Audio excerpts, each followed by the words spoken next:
আলহামদুলিল্লাহ ওয়াসসালাতু ওয়াসসালামু আলা রাসূলিল্লাহ ওয়া আলা আলিহি ওয়া আসহাবিহি আজমাইন, আম্মা বা'দ।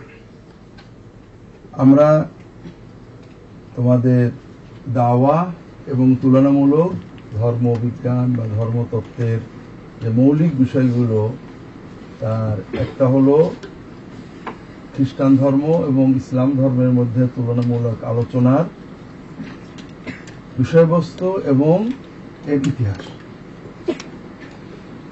বর্তমান বিশ্বে কম্পারেটিভ রিলিজিয়ন খুব নামকরা একটা বিষয়, এবং এ বিষয়ে তোমরা যখন বইপত্র পড়বে তখন দেখবে এ বিষয়ক বইগুলো যারা লিখেছেন এবং এর ইতিহাস যারা লিখেছেন সবাই এই লেখালেখির ইতিহাস শুরু করবেন ইউরোপ থেকে গত 200-300 বছর। তারা বলবেন যে কম্পারেটিভ রিলিজিয়নের উপরে সর্বপ্রথম লেখা হয় জার্মানিতে অমুক লেখক, ফ্রান্সের অমুক লেখক, এখান থেকেই শুরু। এর আগের কোনো ইতিহাস তারা লেখেন না।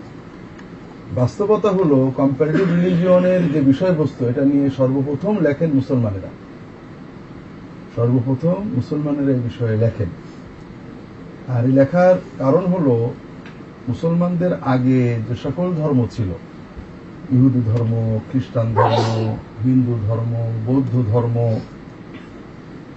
এই সকল ধর্ম সাধারণভাবে ভিন্ন ধর্মকে অস্তিত্বের জন্য মেনে নেয়নি। কথা বুঝেছো? পাশে আর একটা ধর্ম থাকবে, এই ধর্মের আলোচনা হবে, এরকম মেনে নেয়নি। ইহুদি ধর্ম বারবার বলছে যে অন্য ধর্ম আশেপাশে যারা আছে তাদের ধর্মগ্রন্থ, ধর্ম উপাসনালয় এগুলো পুড়িয়ে ফেলো, মেরে ফেলো, তোমাদের আশেপাশের জন্য অন্য ধর্মের কেউ না থাকে। এটা বাইবেলে বারবার বারবার বলা হয়েছে। খ্রিস্টান ধর্মের উৎপত্তির পরে যে যখনই তারা রাষ্ট্র ক্ষমতা পেলেন, সম্রাট কনস্ট্যান্টাইন 325 খ্রিস্টাব্দের দিকে, তখন থেকে তারা তাদের একটাই ছিল সকল ধর্মকে নির্মূল করা, সকল ধর্মকে নির্মূল করে দেওয়া একদম। এটা খুব ভয়ঙ্কর ছিল।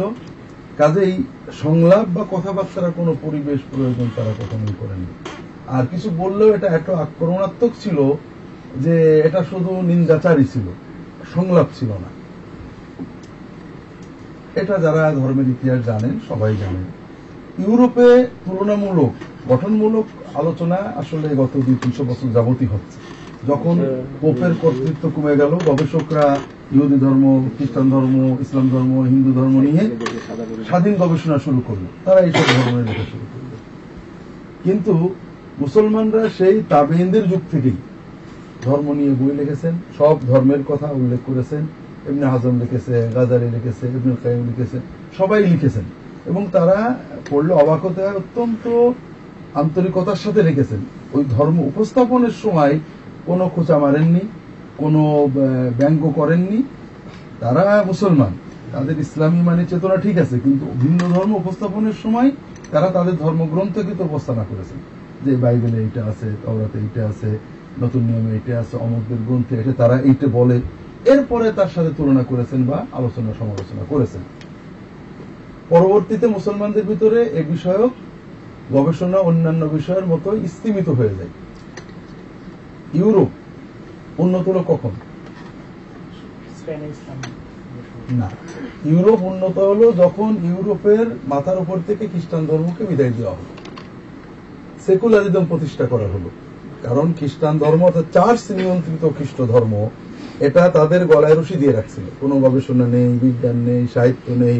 যে কোনো মত যদি পোপ বলে যে এটা ধর্মের বিরুদ্ধে, তার সঙ্গে সঙ্গে আগুনে পুড়িয়ে মেরে ফেলতে হবে। যখন তারা ধর্মকে বাদ দিল তখন থেকে উন্নতি হলো, সাহিত্য, গবেষণা, ইতিহাস, ভূগোল। আর মুসলমানদের উন্নতি ছিল কখন? যখন ধর্ম জড়েছিল। যখন ধর্মকে বাদ দিল তখন তাদের পতন শুরু হলো।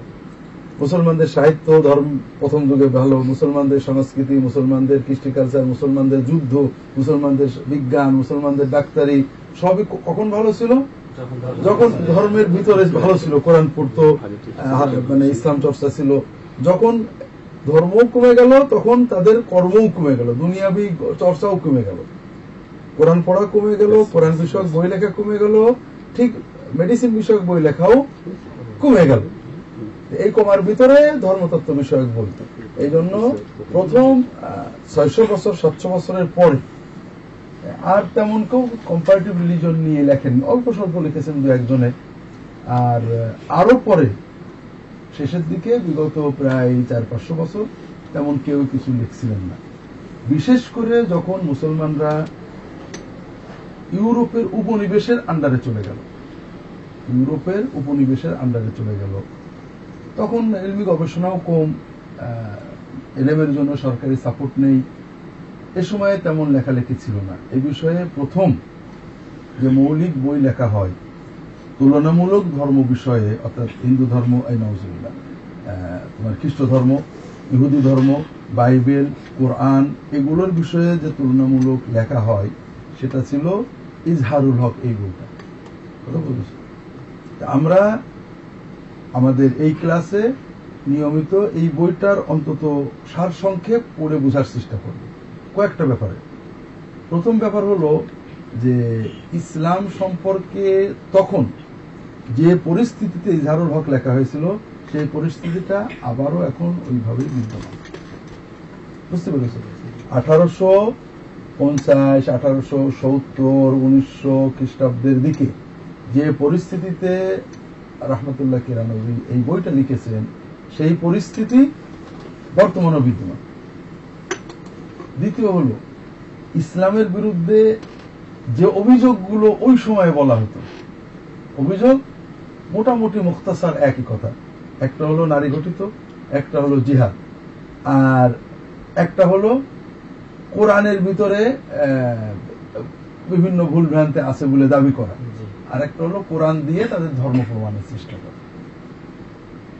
এই বিষয়গুলো এখন ওইভাবেই আছে। এখনো যা কথা বলা হয় ওই আগের কথাগুলোরই চর্বিত, এর বাইরে কিছুই নেই। কথা বুঝতে পেরেছ?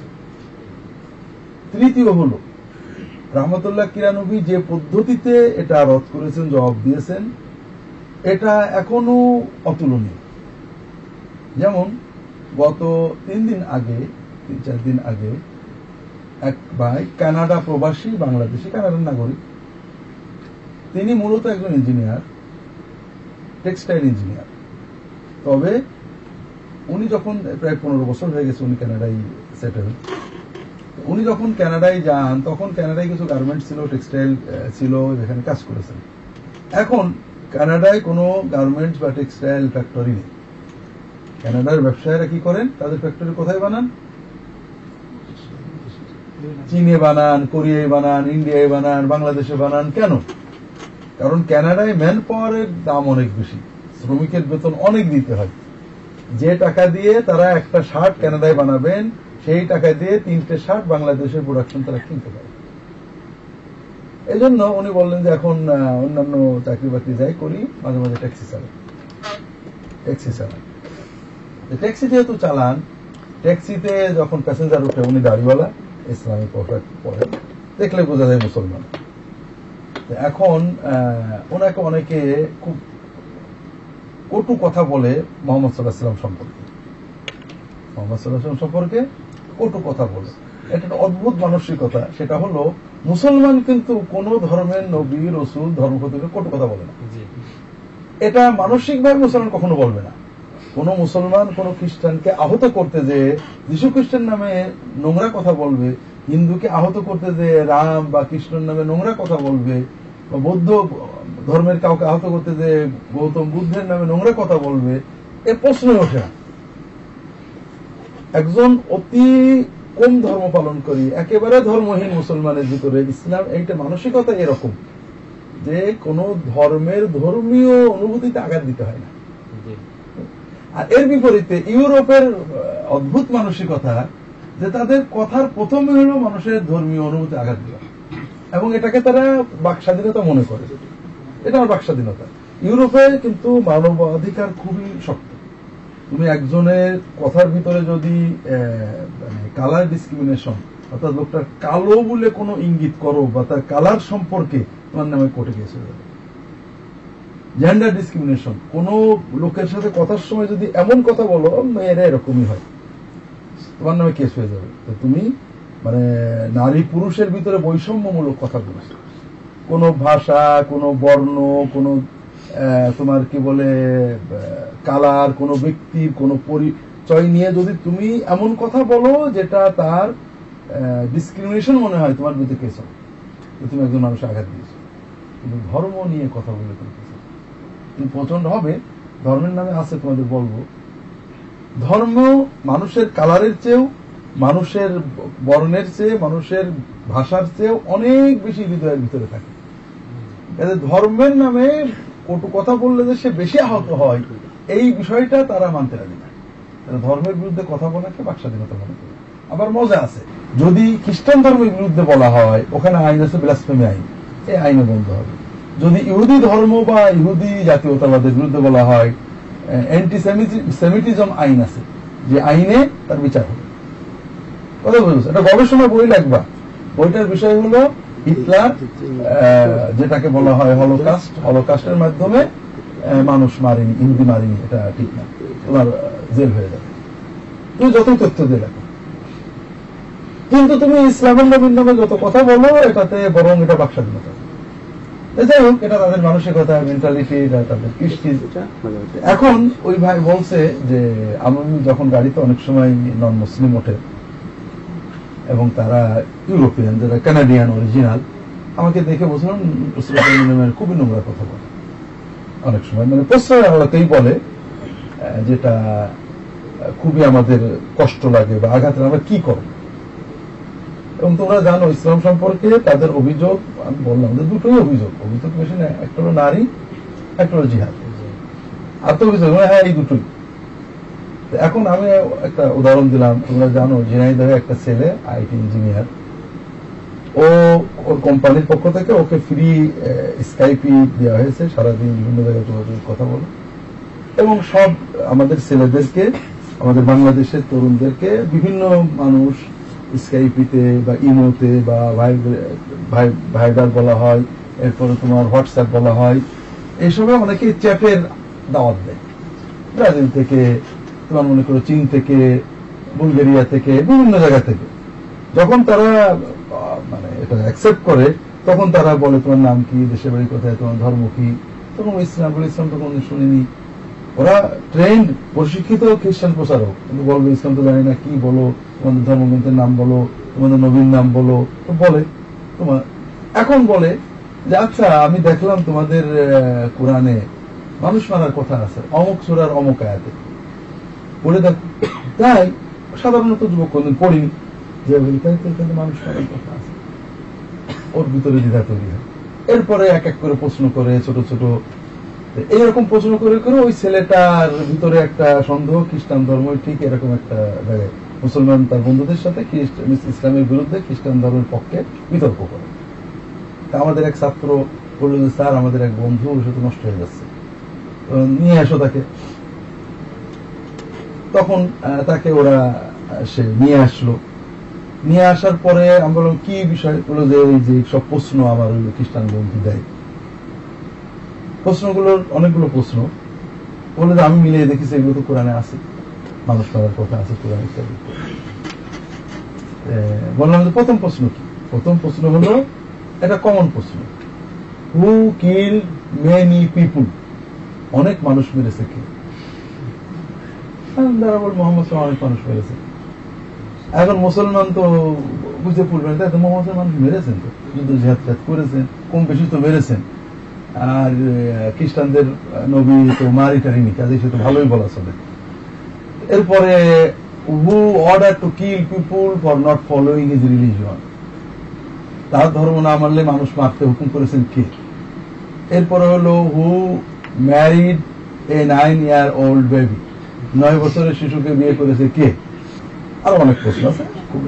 হু টক ব্যাড থিংস অ্যাবাউট উমেন, মেয়েদের ব্যাপারে খারাপ কথা বলেছে কে? এখন আমি বললাম যে দেখো তোমার দুটো প্রশ্নের উত্তর আমি লিখে দেবো, তুমি ওটা মেইল করে দেবো, দেখো কি রেসপন্স। এরপর এগুলো তুমি, আমরা আর ডিফেন্সে থাকবো না, অফেন্সে যাবো। আমি লিখলাম god of the Bible killed millions of innocent people. And according to Christian faith, Jesus Christ is God of the Old Testament. খ্রিস্টানদের বিশ্বাস অনুযায়ী যীশুখ্রিস্টই ওই মূল ঈশ্বর যিনি তাওরাত কিতাব নাজিল করেছেন, তাহলে তিনি সবচেয়ে বেশি মানুষ মেরেছেন। এরপরে আমি উদাহরণ দিলাম, মানে এত মানুষ অকারণে নির্মম ভাবে মানুষ মারার কথা, এবং ঈশ্বর নিজে মারছে কোন কারণ ছাড়াই, মানুষজন শিশু নারী সব মেরে ফেলছে। এরপরে দ্বিতীয় প্রশ্নের উত্তর দিলাম যে Jesus Christ order to kill people for not following his religion. ধর্ম গ্রহণ না করলে মানুষ হত্যার নির্দেশ দিয়েছেন যীশু খ্রিস্ট। তারপর ওই লোকের একটা আছে, those mine enemy that would not I reign upon them, bring them here and slay them, যারা আমার রাজা স্বীকার করে না তাদের ধরে এনে জয় করো, ওটা দিলাম। এরপরে বললাম যে যীশু খ্রিস্ট যেহেতু ঈশ্বর, এটা পুরাতন নিয়মের বাইবেলের প্রথম অংশের যে এই মানুষ মারার যে অর্ডার, এটারই একটা মানে পূর্ণতা দেয়। এরপরে যে পুরাতন নিয়মের শত শত নির্দেশ, যে বিধর্মীদের মেরে ফেলো, তাদের শিশুদের মারো, তাদের দুগ্ধ পোষ্য শিশুদের মারো, মেয়েদেরকে মেরে বলো, পুড়িয়ে ফেলো, তাদের বাড়িঘর পুড়াই দাও, এগুলো লেখলাম। দুটো লেখার বললাম মেল করে দাও, সে কি বলে। এখন মেল করে বলবো স্যার কি করবো, গড মানলে আর আমি ওসব মানি টানি না, এসব আমি এসব বাইবেলের ভক্ত না, আর আর কোনো ই বলে না, এখন আর কোনো প্রশ্নও করে না, কোনো সাড়াও দেয় না। আমার হলো যে জন্য এটা বললাম যে আমরা অনেক সময় ডিফেন্স করি। আমাকে যখন বলা হয় কোরআন শরীফে এই আয়াতটা আছে, এখানে যে মানুষ মারার কথা, আমরা না, এখানে ওরকম মানুষ মারা না, এই মানুষ মারা, ওই মানুষ মারা, এই ব্যাখ্যা সেই ব্যাখ্যা। ও খালি প্রশ্ন করে, আমি খালি উত্তর দিই। ও খালি বললো, ওই খালি বলবেন, কথা বলতেনি। রহমতুল্লাহ কিরানবী উনি সম্পূর্ণ বিপরীত করেছেন। যখনই কোনো অভিযোগ তারা আছে, সেটা লেখার পরে উনি এই অভিযোগটা তাদের উপরে প্রথমে দিয়েছেন। যেমন মোহাম্মদ সাল্লাল্লাহু আলাইহি ওয়াসাল্লামের বিরুদ্ধে অভিযোগ, তিনি বিয়ে করেছেন, অনেক বিয়ে করেছেন, এবং অল্প বয়সে মেয়ে বিয়ে করেছেন। এখন উনি প্রথমে বলেছেন বিয়ে করা যদি খারাপ হয় তাহলে সুলাইমানের 1000 বউ ছিল, এবং তোমাদের বিশ্বাস অনুযায়ী সুলাইমান খুব বড় পয়গম্বর ছিল। বাইবেলে লেখা আছে এত বড় বুদ্ধি প্রজ্ঞা আর ঈশ্বর কাউকে দেয়নি। তাহলে বোঝা গেল বুদ্ধি প্রজ্ঞা যত বেশি বউ তত বেশি হবে। তোমরা এটা খারাপ মনে করছো কেন? দাউদ অনেকগুলো বউ থাকা সত্ত্বেও তার কর্ষিকে হত্যা করে বিয়ে করেছেন। এখন কথা হলো যে এই কারণে কি তোমরা দাউদকে ঘৃণা করো কিনা? তারা বলে এটা খারাপ কাজ, কিন্তু দাউদ আমাদের সবচেয়ে বড় লিডার। বাইবেলের তৃতীয় ফিগার দাউদ, মুসা, যিশু এবং দাউদ। ইহুদিদের জন্য দাউদ দ্বিতীয়, আর খ্রিস্টানদের জন্য দাউদ তৃতীয়, বরং দ্বিতীয়। মুসাকে তারা খুব একটা কিছু মূল্যায়ন, দাউদ মানে যীশু খ্রিস্টের মসিহ হওয়ার জন্য যত কিছু সব ডেভিড, দাউদকে নিয়ে। তোমরা তো বাইবেলে লেখা আছে তিনি এই কাজটা করেছেন, তোমরা এর জন্য তো তার কোনো খারাপ বলছো না। তা যদি না হয় তাহলে মহাসেন খারাপ করছো।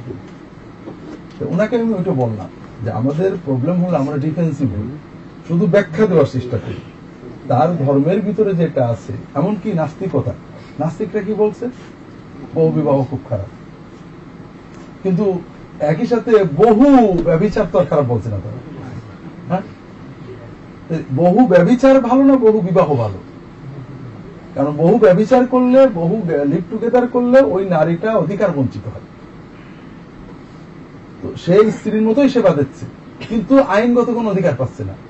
আর ইসলাম কি করছে, তুমি আইনগত লিগ্যাল একটা এগ্রিমেন্ট করো, যেন কালকেই তার সন্তান হলে সে দায়িত্ব পায়, তার খোরপোশ, তার সম্পদ সবকিছু সে পায়।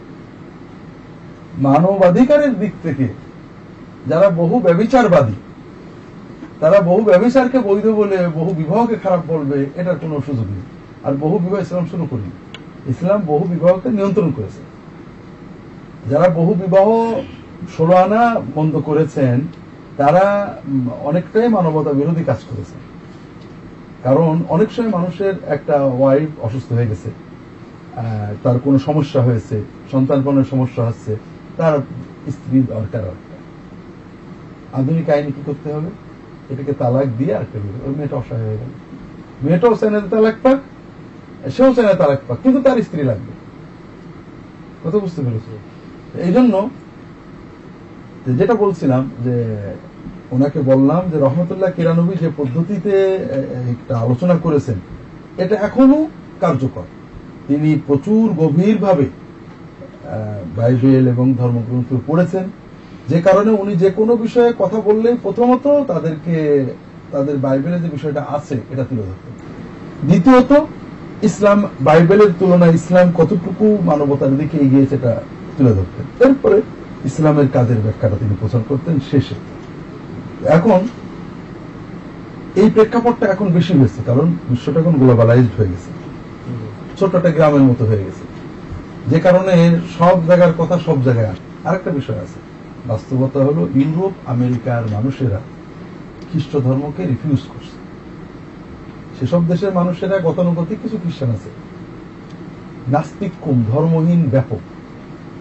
আর যারা গতানুগতিক খ্রিস্টান অল্প, নামে খ্রিস্টান, জন্মগত খ্রিস্টান, রেজিস্টার্ড খ্রিস্টান, কিন্তু ধর্ম মানে না।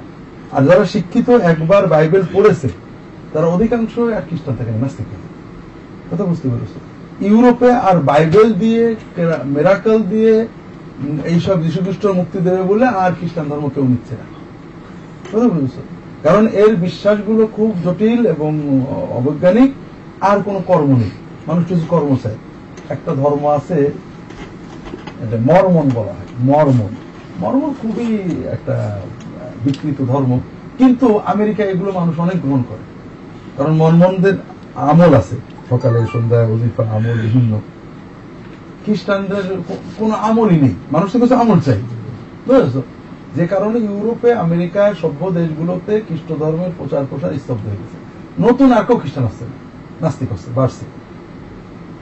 এখন খ্রিস্ট ধর্মের মূল বিশ্বাস হলো তোমার জন্য যিশু জীবন দিয়ে গেছে, তুমি বিশ্বাস করো, আর উনি মরা মানুষ চিন্তা করে ধ্যান করেছেন। এগুলো আধুনিক বিশ্বাস করে না। তাহলে খ্রিস্ট ধর্ম অন্ধ, মূর্খ, সাধারণ যারা বিশ্বাসে আবেগে চলে, ওদের ভিতরে সহজে করা যায়। আর এটা এশিয়া মহাদেশে বেশি, আফ্রিকায় বেশি। এই জন্য তারা আফ্রিকা, এশিয়ার দিকে চলে আসছে। তাহলে তোমার দরজায় এগুলো আসতে থাকে, আর এগুলোর প্রতিকার বা আলোচনা, পর্যালোচনা তোমাকে ধৈর্য ধরে পড়তে হবে। আমি একটা আলোচনা জানছিলাম গত হজের আগের হজে, ইংল্যান্ড থেকে এক ভাই হজে আসলেন, দেখা হলো। উনি বললেন যে ইংল্যান্ডের সবচেয়ে বড় বাঙালি কমিউনিটির মসজিদ হলো ইস্ট লন্ডন মসজিদ। এখানে বাঙালিরা খুব বেশি পরিমাণে মুসলমান থাকে, মুসলমানদের খুব বড় কমিউনিটি। ওখানের মসজিদের যিনি সেক্রেটারি, খুব মশুর মানুষ বাঙালি কমিউনিটি, মুসলিম কমিউনিটিতে।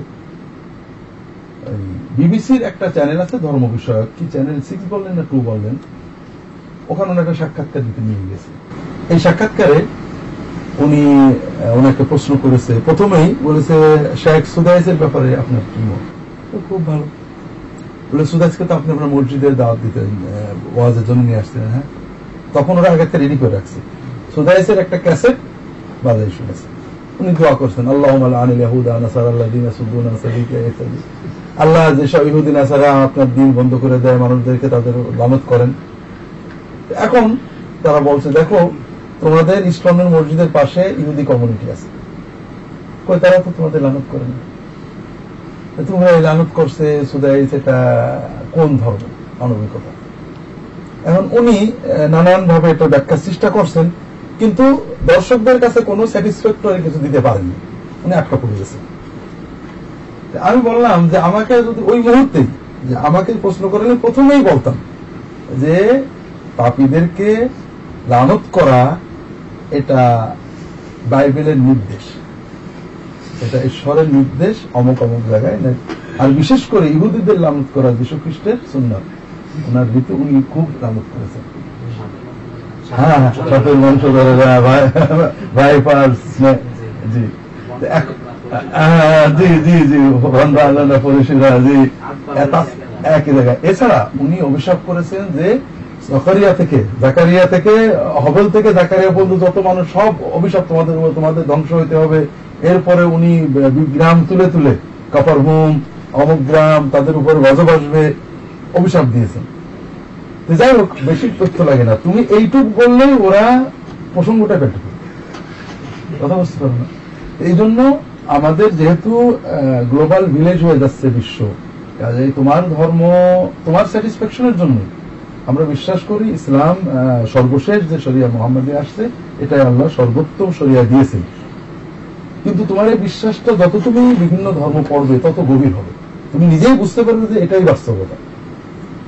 এজন্য আল্লামা কিরানবীর ইজহারুল হক বইটা যারা তোমরা দ্বীনি দাওয়াতে এবং বিভিন্ন ধর্মের অধ্যয়নে থাকবে তাদের জন্য একটা উপকারী বই। আরো পড়বে, তোমরা আরো বইপত্র পড়বে। এই জন্য আমরা সিদ্ধান্ত নিছি যে ইজহারুল হক বিষয় আমরা কিছু পড়া পড়ব, কয়েকটা কোর্স দর্শে ভাগ করে আর বইটার খোলাসা আলোচনা করব ইনশাআল্লাহ। কারণ খ্রিস্ট ধর্মের সাথে ইসলাম ধর্মের যে আলোচনা, পর্যালোচনা, তুলনা, ধর্মের আলোচনা মানে তার ধর্ম স্বীকৃতি দেওয়া, হ্যাঁ তোমারটা ঠিক আমারটা ঠিক, এরকম কেউ করে। ধর্মের আলোচনা আমার ধর্ম আছে, তোমার ধর্ম এই আছে, পর্যবেক্ষণ করা, গালি না দেওয়া, নিরপেক্ষভাবে পর্যালোচনা করা, এই বিষয়গুলো রহমতুল্লাহ কিরানবী করেছেন। এর সবচেয়ে বড় জিনিস হলো তিনি খ্রিস্ট ধর্মীয় কোন তথ্য নন খ্রিস্টানের মুখ থেকে নেন, বই থেকে নেন। খ্রিস্ট ধর্মীয় সকল তথ্য খ্রিস্টানদের নিকট স্বীকৃত প্রসিদ্ধ খ্রিস্টান স্কলারদের বই থেকে নিয়েছে। তার নামে জুলুম করা হয়।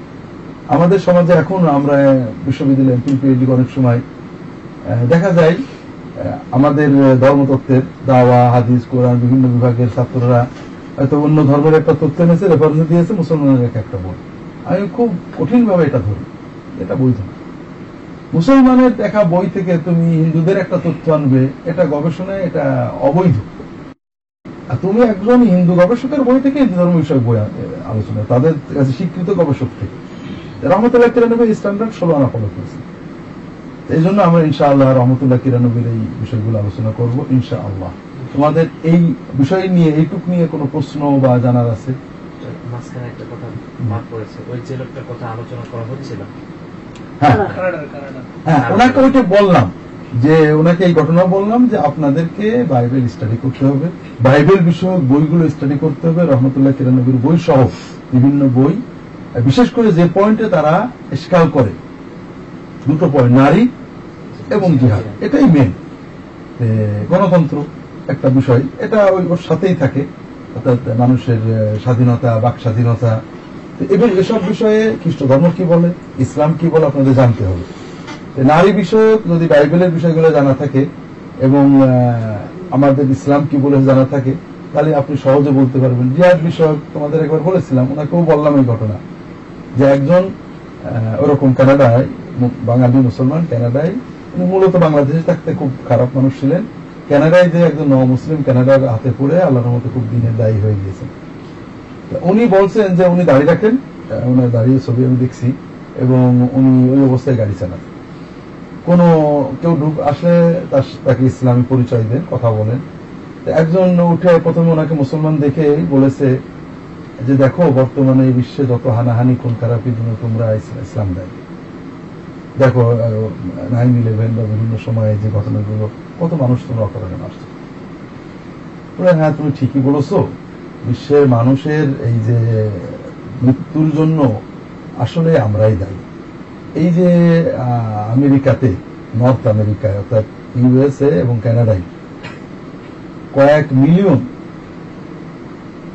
রেড ইন্ডিয়ান, নেটিভ আমেরিকানকে হত্যা করেছে মুসলমানরা। কথা বলেনি? এখন ও তো কানাডার মানুষ, ও তো জানে সব কথা। না এটা না, আসলে এই জন্য তোমরা দায়ী না বলে। তাহলে ওই যে প্রথম বিশ্বযুদ্ধ এবং দ্বিতীয় বিশ্বযুদ্ধে কয়েক কোটি মানুষ মরল, এটা জন্য আমরা দায়ী না? তাও না বলে ভিয়েতনামের সাথে চীনের যুদ্ধে এবং চীনের যে সাংস্কৃতিক বিপ্লব বা এইসবে যে মানুষ, এটা তো আমরা দায়ী। এই যে হিরোশিমাতে, নাগাসাকিতে যে অ্যাটম বম, ওটা তো আমরা দায়ী। এখন তো আর তার আর কোন, সেটা ছেড়ে দেখে নেবাসী অবস্থা, আর বিষয়টা তুলতে পারছে না। তাহলে তোমাকে জানতে হবে, বিষয়গুলো জানতে হবে। ওনাকে একটু বললাম যে আপনাদের যে সমাজে বাস করেন সেই সমাজের ধর্ম, কৃষ্টি, কালচার জানতে হবে, এবং জানার পরে ইসলামের সাথে আপনি সেটা মিলাবেন, ভালো মন্দ, তাহলে আপনি ফুটিয়ে তুলতে পারবেন। এবং দায়ীদের জন্য খুবই দরকার। যতটুকু আলোচনা হয়েছে এর ভিতরে তোমাদের কোনো প্রশ্ন গাতব্য আছে কিনা? স্যার, আপনি একটু বললেন যে রহমতুল্লাহ কিরানবীর রহমতুল্লাহ আলাইহি উনি যে প্রেক্ষাপটে বইটা লিখেছেন আর বর্তমান প্রেক্ষাপটে একই, দুইজন প্রেক্ষাপটটা একটু কি একটু ভালো করে বললে বুঝতে পারবেন। জি, এটা আমরা ইনশাআল্লাহ রহমতুল্লাহ কিরানবী যে প্রেক্ষাপটে লিখেছেন এটা আমরা বিস্তারিত আলোচনা করব। সেই প্রেক্ষাপটটা হলো যে পলাশির যুদ্ধ কবে হয়েছিল জানো কি? 1757 পরে প্রায় 50 বছর এদেশে খ্রিস্ট ধর্ম প্রচার শুরু হয়। 1800 সালের শুরু থেকে অর্থাৎ 19বিংশ শতাব্দীর শুরু থেকে খ্রিস্টান মিশনারি এদেশে খ্রিস্ট ধর্ম প্রচার করতে আসে ব্যাপকভাবে। তারা মানে ইংল্যান্ডের সাপোর্ট নিয়ে, আমেরিকার সাপোর্ট নিয়ে তারাও চিন্তা করেন যে ভারতকে যদি কন্ট্রোল রাখতে হয়, ভারতের মানুষদের খ্রিস্টান ধর্ম দিকে, তাহলে আর আমাদের সাম্রাজ্য স্থায়ী হয়ে যাবে। ওই সময়ে বাজারে বাজারে বাজারে সব জায়গায় তাদের প্রচারকরা, তোমাদের এই দেখো তোমাদের ইসলাম ধর্মে এইটা আছে, এটা তো ভুল, তোমাদের মোহাম্মদ আসলাম অন্যায় করেছেন, জবাব দাও, নাহলে আমাদের ধর্ম গ্রহণ করো। একে সরাসরি সাধারণ মুসলমান কিছু বোঝেন না, এত জানো না, এই দেখো তোমাদের কোরআনে এইটা আছে ভুল, এটা হাদিসে আছে, মোহাম্মদ এই করেছে, এই উত্তর দাও, নাহলে ইসলাম গ্রহণ, আমাদের খ্রিস্ট ধর্ম, তোমাদের ধর্ম ঠিক না। পরে তারা যখন এটাতে ব্যর্থ হলো, বন্ধ হয়ে গেছিল। ইদানি আবার ঠিক সেই পর্যায়ে বাজারে বাজারে হাটে মাঠে সব জায়গায় তারা তাদের ধর্ম প্রচার করছে, এই কোরআনের এটা ভুল, ইসলামের এটা ভুল, ব্লগে ইসলাম বিরুদ্ধে যে সমস্ত কথা লেখা আছে। মজা হলো তারা বলেন যে তারা মুক্ত মনা, যারা বলেন যে তারা বিজ্ঞান মনস্ক। মজা হলো যারা মুক্ত মনা, যারা বিজ্ঞান মনস্ক, তারা লিবারেল হন, তারা আক্রমণাত্মক হন। আর এইসব ব্লগগুলোতে নোংরা ভাবে আক্রমণাত্মক কথা বলা হয় এবং তাদের মুক্ত মনটা শুধু ইসলাম নিয়ে, হিন্দু ধর্মের বিরুদ্ধে কিছু বলেন না, খ্রিস্টান ধর্মের বিরুদ্ধে কিছু বলেন না। অনেকগুলো ব্লগের প্রতিষ্ঠাতা খ্রিস্টানরা, বুঝেছো? ইসলামের বিরুদ্ধে বিষোদ্গার, ইসলামের বিরুদ্ধে বাজে কথা বলা, বাজারে বাজারে খ্রিস্টান হওয়ার জন্য প্রচার করা, এটা এখনো আছে এবং নতুন করে বেড়েছে। আর এটা তুমি এলমি একাডেমিক প্রতিক্রিয়া ছাড়া ইমোশনাল প্রতিক্রিয়া দিয়ে এটা বন্ধ হবে না। তোমাকে জানতে হবে, বুঝতে হবে, বলতে হবে, কম্পেয়ার করতে হবে, বুঝতে পেরেছো? এই জন্য পরিবেশটা ওই 1850-60 পর্যন্ত আসার পরে কিছু হয়ে গেছিল। ওরা দেখলো যে আর হলো না, স্লো হয়ে যায়। আবার এই 2000 সালের দিক থেকে এটা খুব চাঙ্গা হয়েছে, প্রচন্ড ভাবে আবার জেগেছে। তাহলে বোঝা গেল এটুকের ভিতরে তোমাদের আর কোনো তেমন প্রশ্ন নেই। এবার আমরা ইজহারুল হকের মূল বিষয়গুলোতে যাই এবং রহমতুল্লাহ কিরানবীর জীবনী এবং এইটা লেখার প্রেক্ষাপটগুলো আমরা কিছুটা আলোচনা করি। প্রথম বিষয় হলো যে খ্রিস্ট ধর্মের প্রচারকগণ যখন খ্রিস্ট ধর্ম প্রচার করেন, তাদের ধর্ম প্রচারের কয়েকটা বেসিক বিষয় আছে। একটা হলো তারা বলেন তাদের কাছে যে বাইবেল নামের যে বইটা, এটাই হলো আল্লাহর দেওয়া তাওরাত, ইনজিল এবং আল্লাহর কিতাব। ওহি, এটার প্রতিটি শব্দ অক্ষর ওহি। এটা পুরো কোরআনে যে তাওরাত ইনজিলের কথা বলা হয়েছে এইটাই সেটাই। কাজে মুসলমানের দায়িত্ব এটা বিশ্বাস করে, এটার ভিতরে যা যা আছে মেনে নেওয়া। এটা প্রথম পয়েন্ট। দ্বিতীয় বলেন তারা যে খ্রিস্টান ধর্ম প্রচার করছেন, এই ধর্মটা এই বাইবেলের ভিতরে আছে। এই বাইবেল যে ধর্ম শিখিয়েছে তারাই সেটাই প্রচার করে, এটা দ্বিতীয় দাবি। তৃতীয় দাবি হলো যে যে খ্রিস্টান ধর্ম তারা প্রচার করেন এটা একটা বিশ্ব ধর্ম, দুনিয়ার যে কোনো মানুষ এটা গ্রহণ করলে মুক্তি পাবে, গ্রহণ না করলে সেটা কথা বুঝতে পেরেছি। এই তিনটে দাবির উপরে তাদের ধর্ম প্রচার প্রতিষ্ঠিত। আর তোমাকে যদি তাদের সাথে কথা বলতে হয়, ইসলাম ধর্মের সাথে তুলনা করতে হয়, তাহলে এই তিনটে দাবি তোমার পর্যালোচনা করতে হবে। প্রথম কথা, তাদের কাছে যে বাইবেলটা বা কিতাবুল মুকাদ্দাস যেটাই নাম দিক না কেন, এইটা বইটা আসলে ইনজিল কিনা, আসলে তাওরাত কিনা, আসলে জাবুর কিনা, না অন্য কিছু, এটা তোমাকে প্রমাণ করতে হবে। দ্বিতীয় হলো তারা যে ধর্মটা প্রচার করছে খ্রিস্ট ধর্ম নামে, এটা এই বইয়ের ভিতরে আছে। এটা যদি জানো হয় অন্তত এই বইয়ের ভিতরে সেটা ধর্ম থাকতে হবে, সেটা আছে কিনা, নাকি তারা এই বইটা শুধু অজুহাত দিচ্ছেন, এই বইয়ে নেই এমন কোন ধর্ম প্রচার করছেন কিনা। তৃতীয়ত যদি প্রথম দুটো তারা টিকেও যান, তৃতীয়টা ঠিক আছে কিনা। অর্থাৎ এইটাই ইনজিল, এইটাই ধর্ম, এর ভিতরে সব আছে, খ্রিস্ট ধর্মের প্রতিটি বিশ্বাসের ভিতরে লেখা আছে, প্রতিটি কর্মের ভিতরে লেখা আছে। কিন্তু ওই ধর্মটা কি বিশ্বের সব মানুষের জন্য না বিশেষ কোন শ্রেণীর জন্য? এই তিনটে বিষয় প্রমাণ অপ্রমাণ করাটাই হলো কাজ। সাধারণভাবে খ্রিস্টান মিশনের এখানে যেতে চান না। তারা যেটা করেন সেটা হলো ঘুরিয়ে ফিরিয়ে কোরআনে চলে আসা। কথা বুঝেছেন? এমন খুলনায় একবার একটা প্রোগ্রামে গেলাম, কিছু কথা বললাম, পরে ছেলেরা বলে, খ্রিস্টান ভাইদের কাছে গেলে বলে যে এটা রাখো, ইনজিল তাওরাত নিয়ে, আমরা কোরআন নিয়ে কথা বলি। বললাম যে কোরআন নিয়ে কথা বলে তো দোষ নেই, তবে সেমিফাইনাল না খেলে তো ফাইনাল হয় না, কথা আছে না? আগে সেমিফাইনাল হয়ে ফাইনাল। আমার সেমিফাইনাল তারা বলে যে কোরআন সর্বশেষ, আল্লাহ আমরা কোরআন নিয়ে কথা বলবো। সর্বশেষে আসার আগে আগেরটা তো পর্যালোচনা করতে দিতে হবে। আমরা আগে কথা বলি যে কোরআন নিয়ে আমরা কথা বলবো, তো তাওরাত, ইনজিল, জবুর বা কিতাবুল মুকাদ্দাস, বাইবেল, এটা কি তোমরা বাতিল বলে মেনে নিচ্ছ না এটা সঠিক বলে দাবি করছে? যদি এখানে বাতিল বলে মেনে না, আমাদের কোনো কথা নেই, আমরা কোরআনে চলে যাবো। আর যদি এটা সঠিক আছে বলে মনে করো, তাহলে আসো একটু কথাবার্তা বলে নি, এটা ফাইনালে নিচ্ছি। আগে সেমিফাইনালটা ফাইনাল করে এরপরে ফাইনালে যায়, কিন্তু তারা সাধারণত চান না। আল্লামা রহমতুল্লাহ কিরানবী যখন বই লিখছিলেন, তখন মিস্টার ফান্ডার উনি মিজানুল হক নামে আরবি বই, ওটার ইংরেজি দ্য স্কেল অফ ট্রুথ, এটা আমার কাছে আছে বইটা, ইংরেজি বইটা।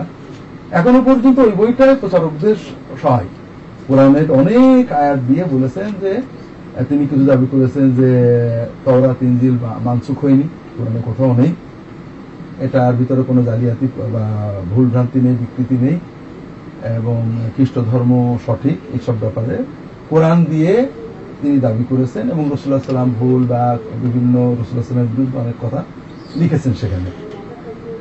এইটা খণ্ডন করার জন্য আল্লামা রহমতুল্লাহ কিরানবী ইজহারুল হক লেখলেন। লেখার প্রেক্ষাপট কয়েকটা। তোমরা জানো, ব্রিটিশরা এদেশে আসার পরে, ব্রিটিশরা এদেশে ব্যবসা করতে আসলো। আসার পর প্রথম তারা রাষ্ট্রীয় ক্ষমতা দখল করলো, কিন্তু বাংলায়, ভারতে না, বাংলায় দখল করার পরে আস্তে আস্তে আস্তে আস্তে তারা পুরো ভারতে ছড়ায়।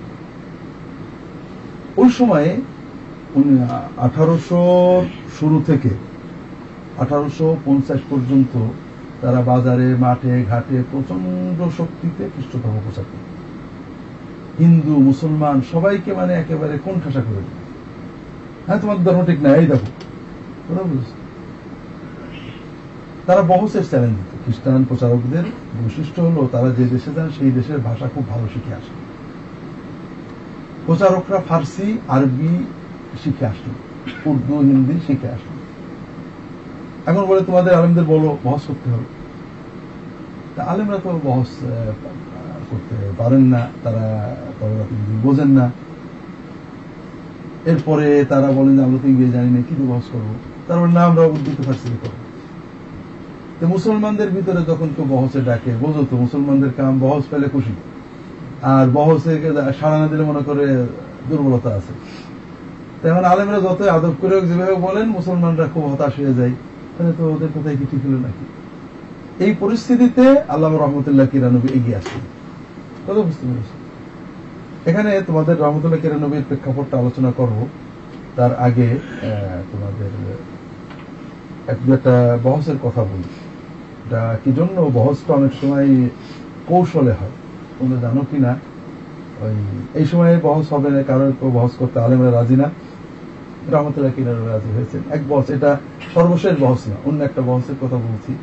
এক বহসে ওই খ্রিস্টান পাদ্রী, দর্শক তো মুসলমান বেশি, তখন তো ভারতে খ্রিস্টান বেশি না, আর খ্রিস্টান মতো 2-4 জন পাদ্রী আসছেন, মৌলানা সাহেব আসছেন, দুইজনে কথা হবে। এখন পাদ্রী বলছেন কি আমি আগে বলবো না আপনি আগে বলবেন? হুজুর বলছে যে দেখেন আমরা তো মেহমানদের ইকরাম করি, আপনি শুরু করেন। তখন পাদ্রী বলছেন যে আপনাদের মুহাম্মদ সাল্লাল্লাহু আলাইহি ওয়াসাল্লাম, তিনি তার নাতি হুসাইন শহীদ হলো, তিনি কিছু করতে পারলেন না, ঠেকাতে পারলেন না। আপনারা বলেন মোহাম্মদ সাল্লাল্লাহু আলাইহি ওয়াসাল্লামকে আল্লাহর খুব প্রিয়, নাতি যখন শহীদ হলো তিনি কোথায় ছিলেন? হুজুর কোনো কথা বলছেন না, হুজুর চুপ করে আছেন। এরপরে এখন চুপ থাকা দেখে পাদ্রী মহোদয়ের খুব সাহস বেড়ে গেছে। উনি স্টেজের উপর পা দিয়ে ধাক্কা দিচ্ছেন আর বলছেন বলেন। কোথায় ছিল আপনাদের নবী যখন তার নাতি শহীদ হয়ে গেল? মুসলমানরা তো একেবারে নীরব, আমাদের হুজুর কিছুই পারল না। তখন 3-4 বার পরে বলছেন যে তিনি আল্লাহর কাছেই ছিলেন। আল্লাহর কাছে ছিলেন, আল্লাহকে বলতে পারলেন না যে আমার নাতিকে বাঁচাও? তিনি বলেছিলেন। বলেছিলেন তা কি হলো? বলে আল্লাহ কাঁদছিলেন। মোহাম্মদের কথা শুনে আল্লাহ কাঁদছিলেন। পাদ্রী খেপে গেছে, হ্যাঁ গড ক্রাই, ঈশ্বর কাঁদে, এটা হতে পারে? কি বাজে কথা বলেন আপনি? না, হ্যাঁ আল্লাহ কাঁদছিলেন আর বলছিলেন যে মোহাম্মদ তোমার নাতির কথা কি বলবো, আমার আপন ছেলেকে শুনে ছেলে মেরে ফেললে কিছু করতে পারলাম না।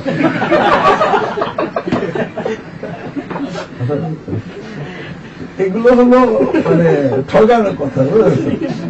সাধারণ মানুষের উনি ঠকাতে যায়, এগুলো ঠকাই দিচ্ছে।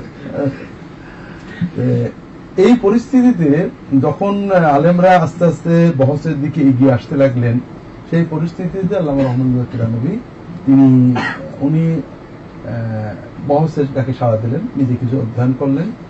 করার পরে সম্ভবত 1840-এ ওনাদের বহস হল এপ্রিল মাসের দিকে।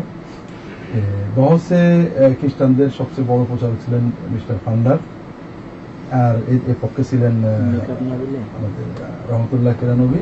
তার সাথে ডাক্তার উজির খান নামে একজন ছিলেন ডাক্তার, ইংল্যান্ড থেকে মেডিসিনে পড়ে আসছেন এবং ওই ইংল্যান্ড থেকে অনেক বইপত্র নিয়ে আসছেন, যেগুলো ইংরেজি বইগুলো রহমতুল্লাহ কিরানবী পড়ছেন, এটার উপরেই তিনি নির্ভর করছিলেন।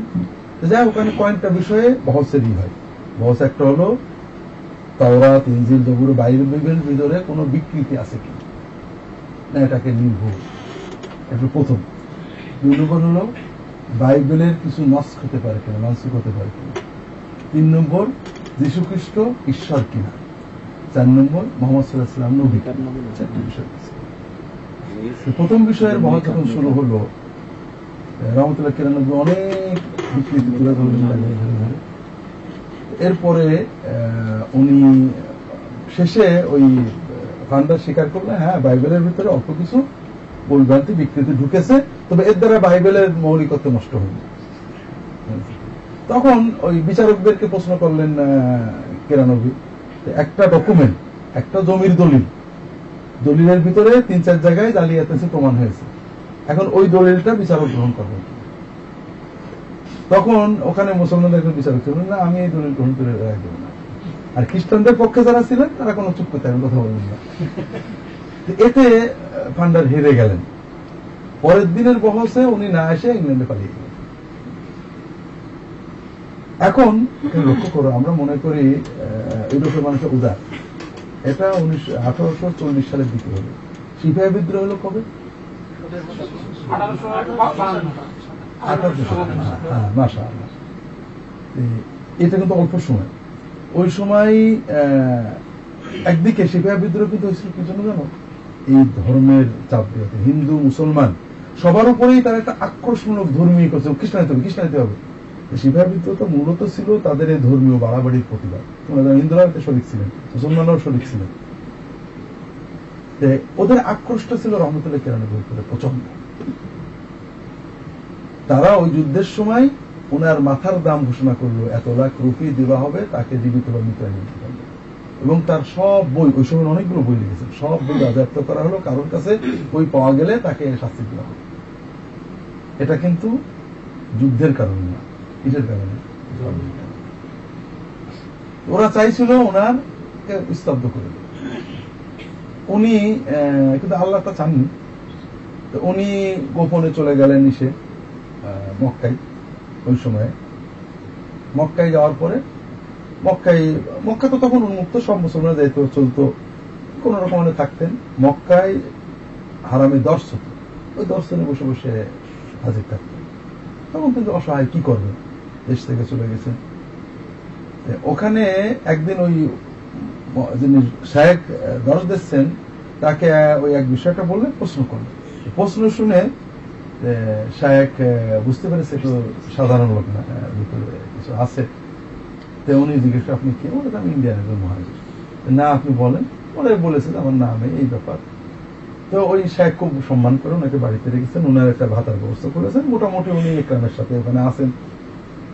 এই সময় এই সময় হলো কি তুরস্ক থেকে, তুরস্ক এখন তো মক্কা ও তুর্কি খেলাফতের আন্ডারে, তুরস্ক থেকে সুলতান, তুরস্কের যে খলিফা চিঠি লিখেছেন, তুরস্কের সুলতান চিঠি লিখেছেন যে আমাদের দেশে একজন খ্রিস্টান মিশনারি আসছেন, তিনি বলছেন যে ভারতের সব প্রচারকরা তার কাছে হেরে খ্রিস্টান ধর্ম গ্রহণ করছে, ভারতের সব মসজিদগুলো গির্জা হয়ে যাচ্ছে।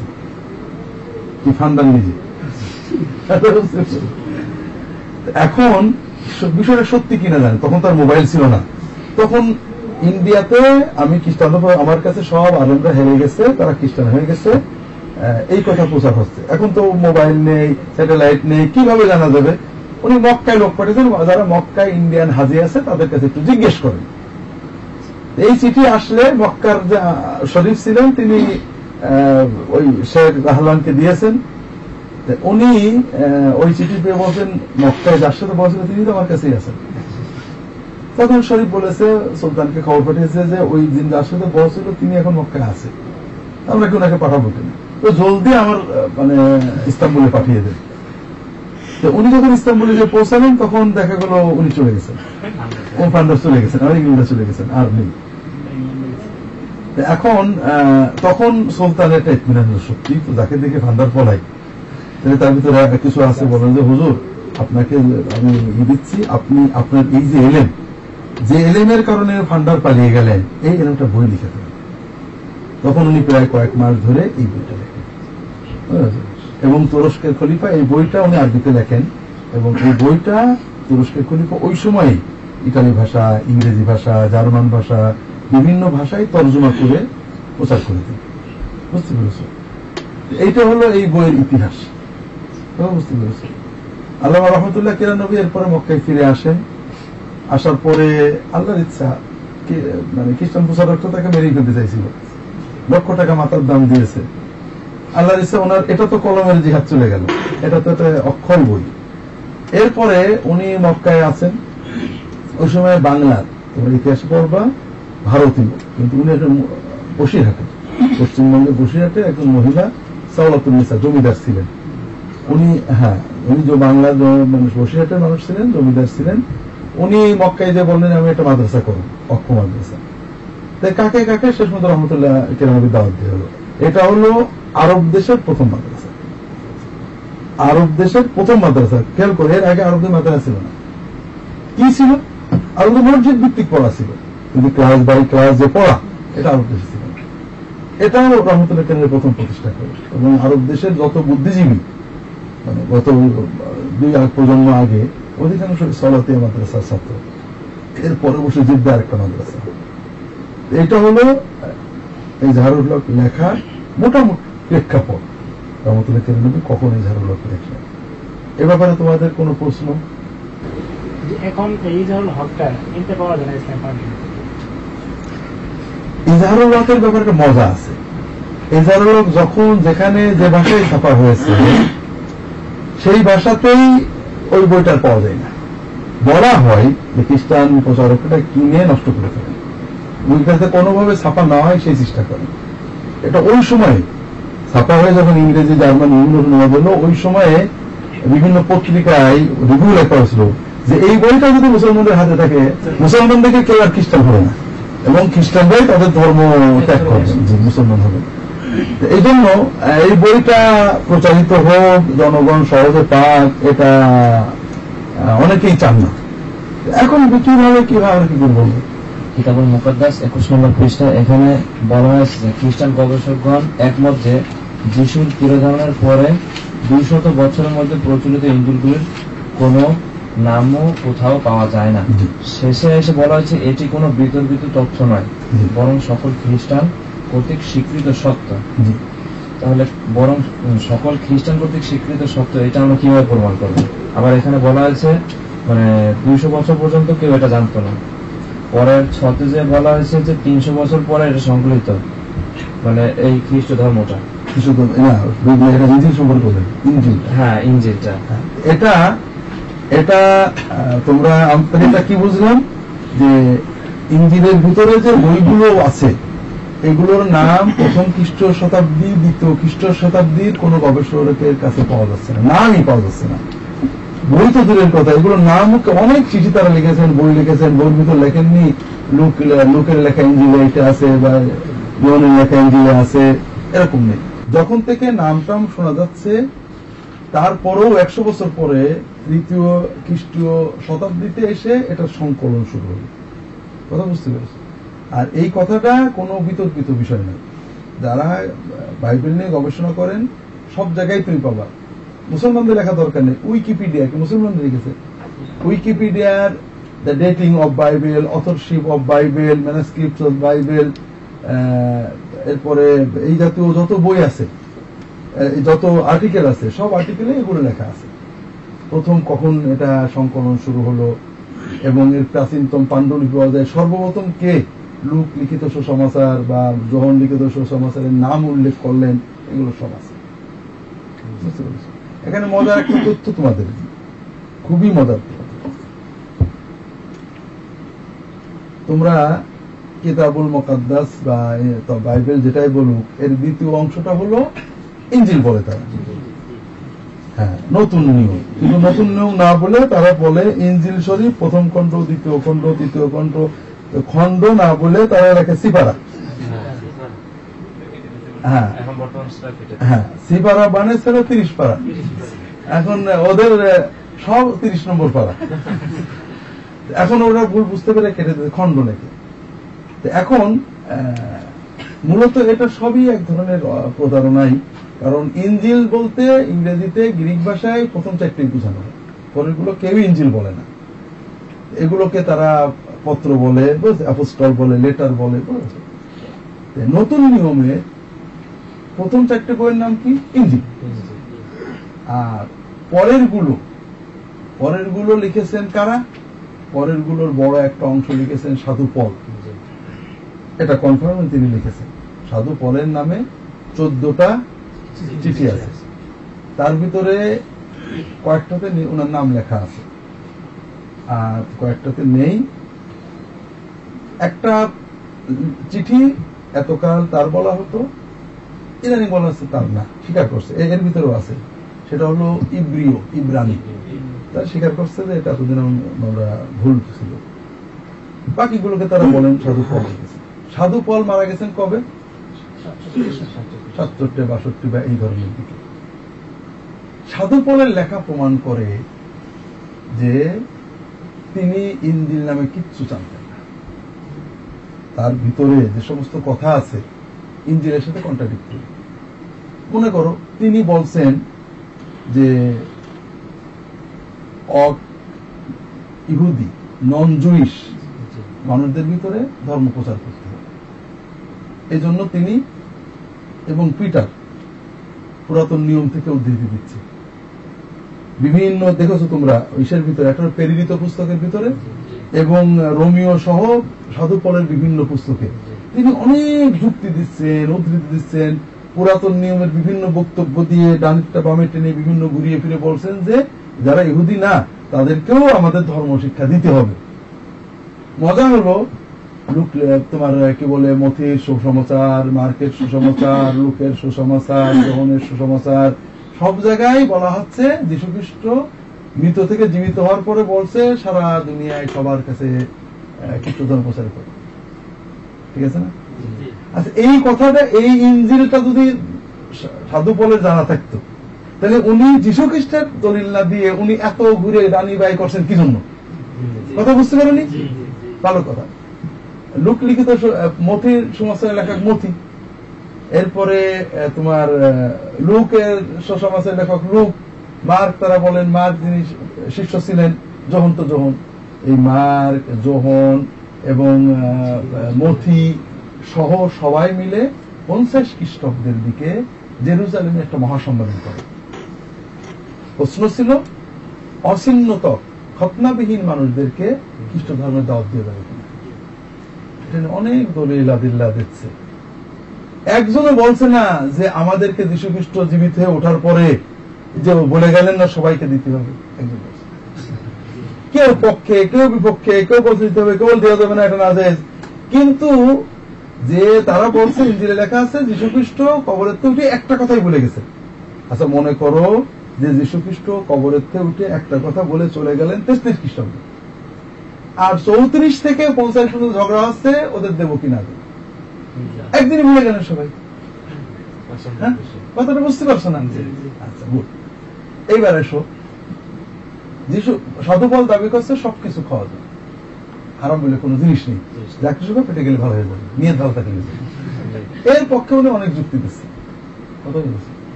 যীশু খ্রিস্ট বলেছেন যে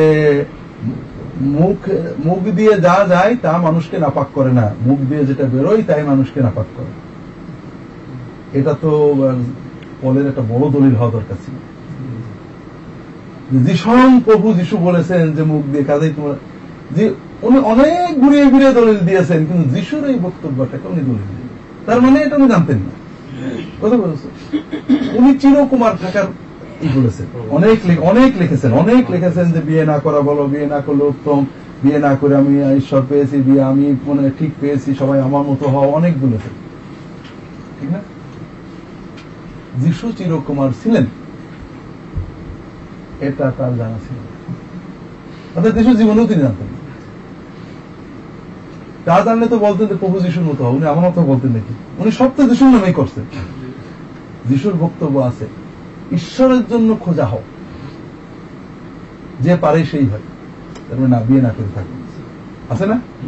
এই কথা যদি জানা থাকতো তাহলে এত এত ঘোরানোর পেছনে এরকম করা লাগতো নাকি? কথা বুঝতে পারছো না? তার মানে এই ইনজিলগুলো সম্পর্কে সাধু পলের কোন ধারণা ছিল।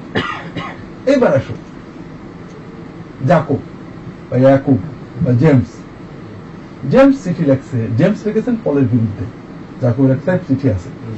পল বলছেন যে বিশ্বাসী সব, শরীয়ত পালন করা লাগবে না, আর যাকব বলছেন না শরীয়ত পালন করতে হবে, বিশ্বাস কিছু হবে না। অনেক কিছু লিখেছেন, কিন্তু এই যে ইনজিলের ভিতর বলছে আমি এসেছি তাওরাত ইনজিলের পূর্ণতা দিয়ে ভেবো না যে আমি নবীদের কিতাব তো শরীয়ত পঙ্খানো পালন করতে হবে, তা না হলে তোমরা পরিষদের চেয়েও বেশি পালন করতে হবে। যাকব কিন্তু একবারে এগুলো কথা বলছেন। তার মানে এই ইনজিলগুলো যাকব কোন নামও শুনি, কথা বুঝতে পারছো না? এই জন্য ক্রিটিক্যাল স্টাডি বলে। ক্রিটিক্যাল স্টাডি আরেকটা আছে, এটা হলো পল পুরাতন নিয়ম থেকে অনেক উদ্ধৃতি করেছে, ডানেরটা বামে নিয়ে গেছে, অনেক উদ্ধৃতিকে উনি বিকৃত করে ফেলেছেন।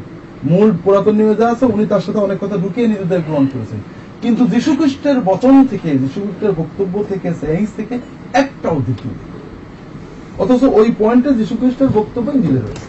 তার মানে তিনি কিচ্ছু জানতেন। এমনকি যীশু খ্রিস্টের কোন মিরাকেলের কথাও, তার অলৌকিক জন্ম, তার মৃতকে জীবিত করা, এগুলো কিচ্ছু তিনি উল্লেখ করেন। তিনি একটাই উল্লেখ করেছেন, তিনি আমাদের জীবন দিয়েছেন, মরার পর জীবিত হয়েছেন, ব্যাস এই পয়েন্টটা সবসময় উল্লেখ করেছেন। কথা বুঝতে পেরেছেন?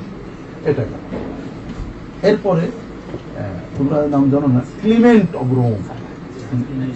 হ্যাঁ হ্যাঁ, উনি 102-3 খ্রিস্টাব্দের দিকে মারা যান। উনি খ্রিস্ট ধর্মের দ্বিতীয় মহান ক্রান্তি। উনি অনেক চিঠি আছে খ্রিস্ট ধর্ম প্রতি।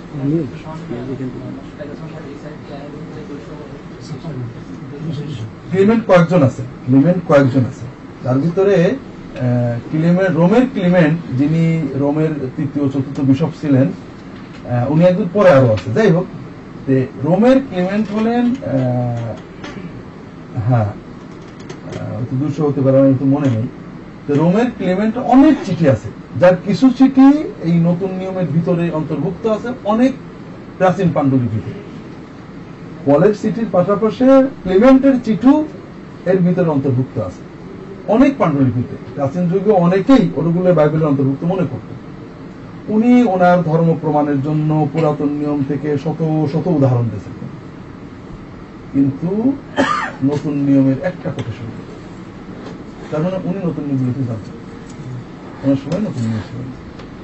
এই সব মিলিয়ে কথা হলো, খ্রিস্টান গবেষকরা এটা কেউ না জেনে গার জোরে দাবি করলো ভিন্ন কথা, কিন্তু গবেষকরা সবাই স্বীকার করে। যে কোনো গবেষক, তুমি এনসাইক্লোপিডিয়া ব্রিটানিকা দেখো, তুমি এনকাটা স্টুডেন্ট এনসাইক্লোপিডিয়া দেখো, এরপর উইকিপিডিয়া, বিশ্বের সবচেয়ে মশহুর এবং ফ্রি এনসাইক্লোপিডিয়া পড়ো, প্রত্যেকটা এখানে অথরশিপ অফ দ্য বাইবেল অথবা the dating of the Bible, এরপরে ম্যানুস্ক্রিপ্ট অফ দ্য বাইবেল, এই ধরনের অনেক আর্টিকেল আছে এবং প্রত্যেকটা বইয়ের ব্যাপারে আর্টিকেল আছে। তারা স্বীকার করছেন যে এই development of Christian canon, Bible কিভাবে এটা পরস্পর সংকলন হলো, এগুলোতে তোমরা দেখবে মোটামুটি সবাই একমত। এগুলো লেখাই হয়েছে তাদের সর্বোচ্চ দাবি প্রথম খ্রিস্ট শতকের পরে, কিন্তু প্রাচীনতম পাণ্ডুলিপি পাওয়া যায় আরো 100 বছরের পরে। এটা সংকলন শুরু হয়েছে 3য় খ্রিস্টীয় শতাব্দী, এরপরে বিবর্তন হয়েছে।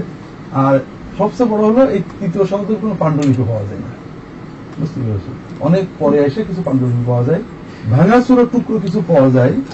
আর যে পরের পাণ্ডুলিপি গুলো আছে একটার সাথে অগণিত বলতে।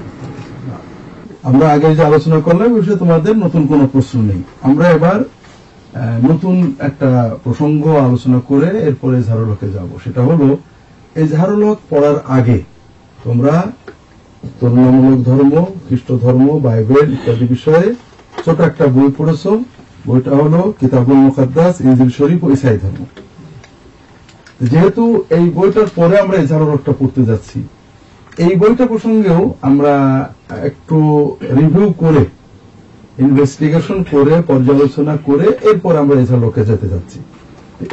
এই বইয়ের বিষয়বস্তু নিয়ে তোমরা যা পড়েছো, বুঝেছো, তোমাদের কোনো প্রশ্ন আছে? এখানে কিতাবুল মুকাদ্দাস, ইনজিল শরীফ, ইসাই ধর্ম 35 নম্বর পৃষ্ঠা 3য় পয়েন্ট উল্লেখ করা হয়েছে যে যিশু বলেন যে আমাকে দেখিয়াছে যে সে পিতাকে দেখিয়াছে। তুমি কেমন করে বলিতেছ পিতাকে আমাদের দেখাও? আমি পিতাতে আছি এবং পিতা আমাতে আছেন। এখানে আমার কথাটা হলো, তিনি পরে এসে বলছেন যে আমি তোমাদিগকে যে সকল কথা বলি তাহা আপনা হইতে বলি না, কিন্তু পিতা আমাতে থাকিয়া আপনার কার্য সকল সাধন করেন। এই কথাটার আমরা দেখতে পাই 2য় বিবরণ, অর্থাৎ ওল্ড টেস্টামেন্টের 18 পদে 18 পদের 18 পদে। ওল্ড টেস্টামেন্টের কোন বই? ওল্ড টেস্টামেন্ট 2য় বিবরণ 18 পদ, 2য় বিবরণ 18 পদ 18। হ্যাঁ, বলো। সেখানে আছে, আর আমি যা বলতে তাকে হুকুম দেব সে তাই তাদের বলবে। এখানে আমার প্রশ্নটা হলো যে এখানে যে কথাটা বলা হয়েছে, আমরা এই কথাটা দাবি করি যেটা মুহাম্মদ সাল্লাল্লাহু আলাইহি সাল্লাম সম্পর্কে বলা হয়েছে, কিন্তু খ্রিস্টান যারা আছেন তারা বলেন যে না, এটা আমাদের ঈসা আল মসীহ সম্পর্কে প্রশ্ন করা হয়েছে। সেই কথাটার তারা উদ্ধৃতি দিয়ে ওই যোহনের 14 অধ্যায় 9-10 পদের কথা উল্লেখ করেন। অথচ আমরা এই কথাটা শাহেদ হিসেবে কোরআন আয়াত উল্লেখ করি, ওমা ইয়ানতিকু আনিল হাওয়া ইন হুয়া ইল্লা ওয়াহয়ু ইউহা। তাহলে এই ক্ষেত্রে আমরা এই পদটার কি ব্যাখ্যা করতে পারি? যে 18 পদ তারা দাবি করে যে এটা ঈসা মসীহ সম্পর্কে বলা হয়েছে এবং সেটার শাহেদ হিসেবে, সাক্ষ্য হিসেবে তারা যোহনের 14 অধ্যায় 9-10 পদ উল্লেখ করে। আর আমরা আবার এই কথাটাই আমাদের বুঝতে পারছি। বিষয় হলো, প্রথম কথা হলো তোমরা বুঝেছো কিনা প্রশ্ন, সেটা হলো পুরাতন নিয়মে 2য় বিবরণে মুসা আলাইহিস সালাম বলছেন যে আমি আল্লাহর কাছে দোয়া করব তিনি তোমাদের জন্য তোমাদের ভাইদের ভিতর থেকে একজন নবী পাঠাবেন, যে নবী আমার মতো হবে। আল্লাহ তার মুখে আমার কালাম দেবেন, তিনি নিজের থেকে কিছু বলবেন না, আল্লাহ তা যা তাকে শেখাবেন সেই কথাটাই বলবেন। আমরা মুসলমানরা দাবি করছি এটা হলো মুহাম্মদ সাল্লাল্লাহু আলাইহি ওয়াসাল্লামের ব্যাপারে, খ্রিস্টানরা দাবি করছেন এটা ঈসা আলাইহিস সালামের ব্যাপারে। প্রথম যে কথা দিয়ে তারা এটা দাবি করে, প্রথম কথা হলো ঈসা আলাইহিস সালাম তো নিজেই ঈশ্বর তাদের মতো, ঠিক না? নবী মানে কি? ঈশ্বরের নবী, মানে উনি নিজে ঈশ্বর এবং নিজে ঈশ্বরের নবী, এটা আমরা দাবি করছি নাকি? দ্বিতীয় কথা হলো আল্লাহ বলছেন আমি তার কাছে আমার বাণী দেব, আর এই যোহনের এখানে বলা হচ্ছে তিনি আমার ভিতরে থাকেন। তাহলে এই কথা আর ওই কথা মিল কোথায়? এই কথা বলা হচ্ছে আমি তার ভিতরে থাকবো, এটা বলেনি। এখানে কি বলছে? যে আমি তার মুখে আমার কালাম দেব। আর এখানে বলা হচ্ছে সম্পূর্ণ বিপরীত, তিনি আমার ভিতরে থাকে আমার কথা বলেন, কালাম দেননি, নিজেই ভিতরে আসছেন, তাই না? তাহলে তো এইটার সাথে ওইটার মিল নেই, এটা ভিন্ন কথা তিনি বলছেন আর ওখানে ভিন্ন কথা বলা হচ্ছে। তৃতীয় হলো এই যোহনের, যে যোহন তুই বলছে শুরুতে একটা কথা আছে, যেটা যোহনের শুরুতেই বোঝাই যারা খ্রিস্টানরা বা ইহুদিরা লোক পাঠালো, তাকে প্রশ্ন করলো যে আপনি কি হ্যাঁ হ্যাঁ আপনি কি মাসি? না আমি মাসি নই। আপনি কি এলিও? আমি এলিও নই, ইলিয়াস নই। আপনি কি সেই নবী? আমি সেই নবী নই। তাহলে কি বোঝা গেল? মাসি যে হবে নবু সেই হবে না, একাধিক ভাবে বোঝা গেল।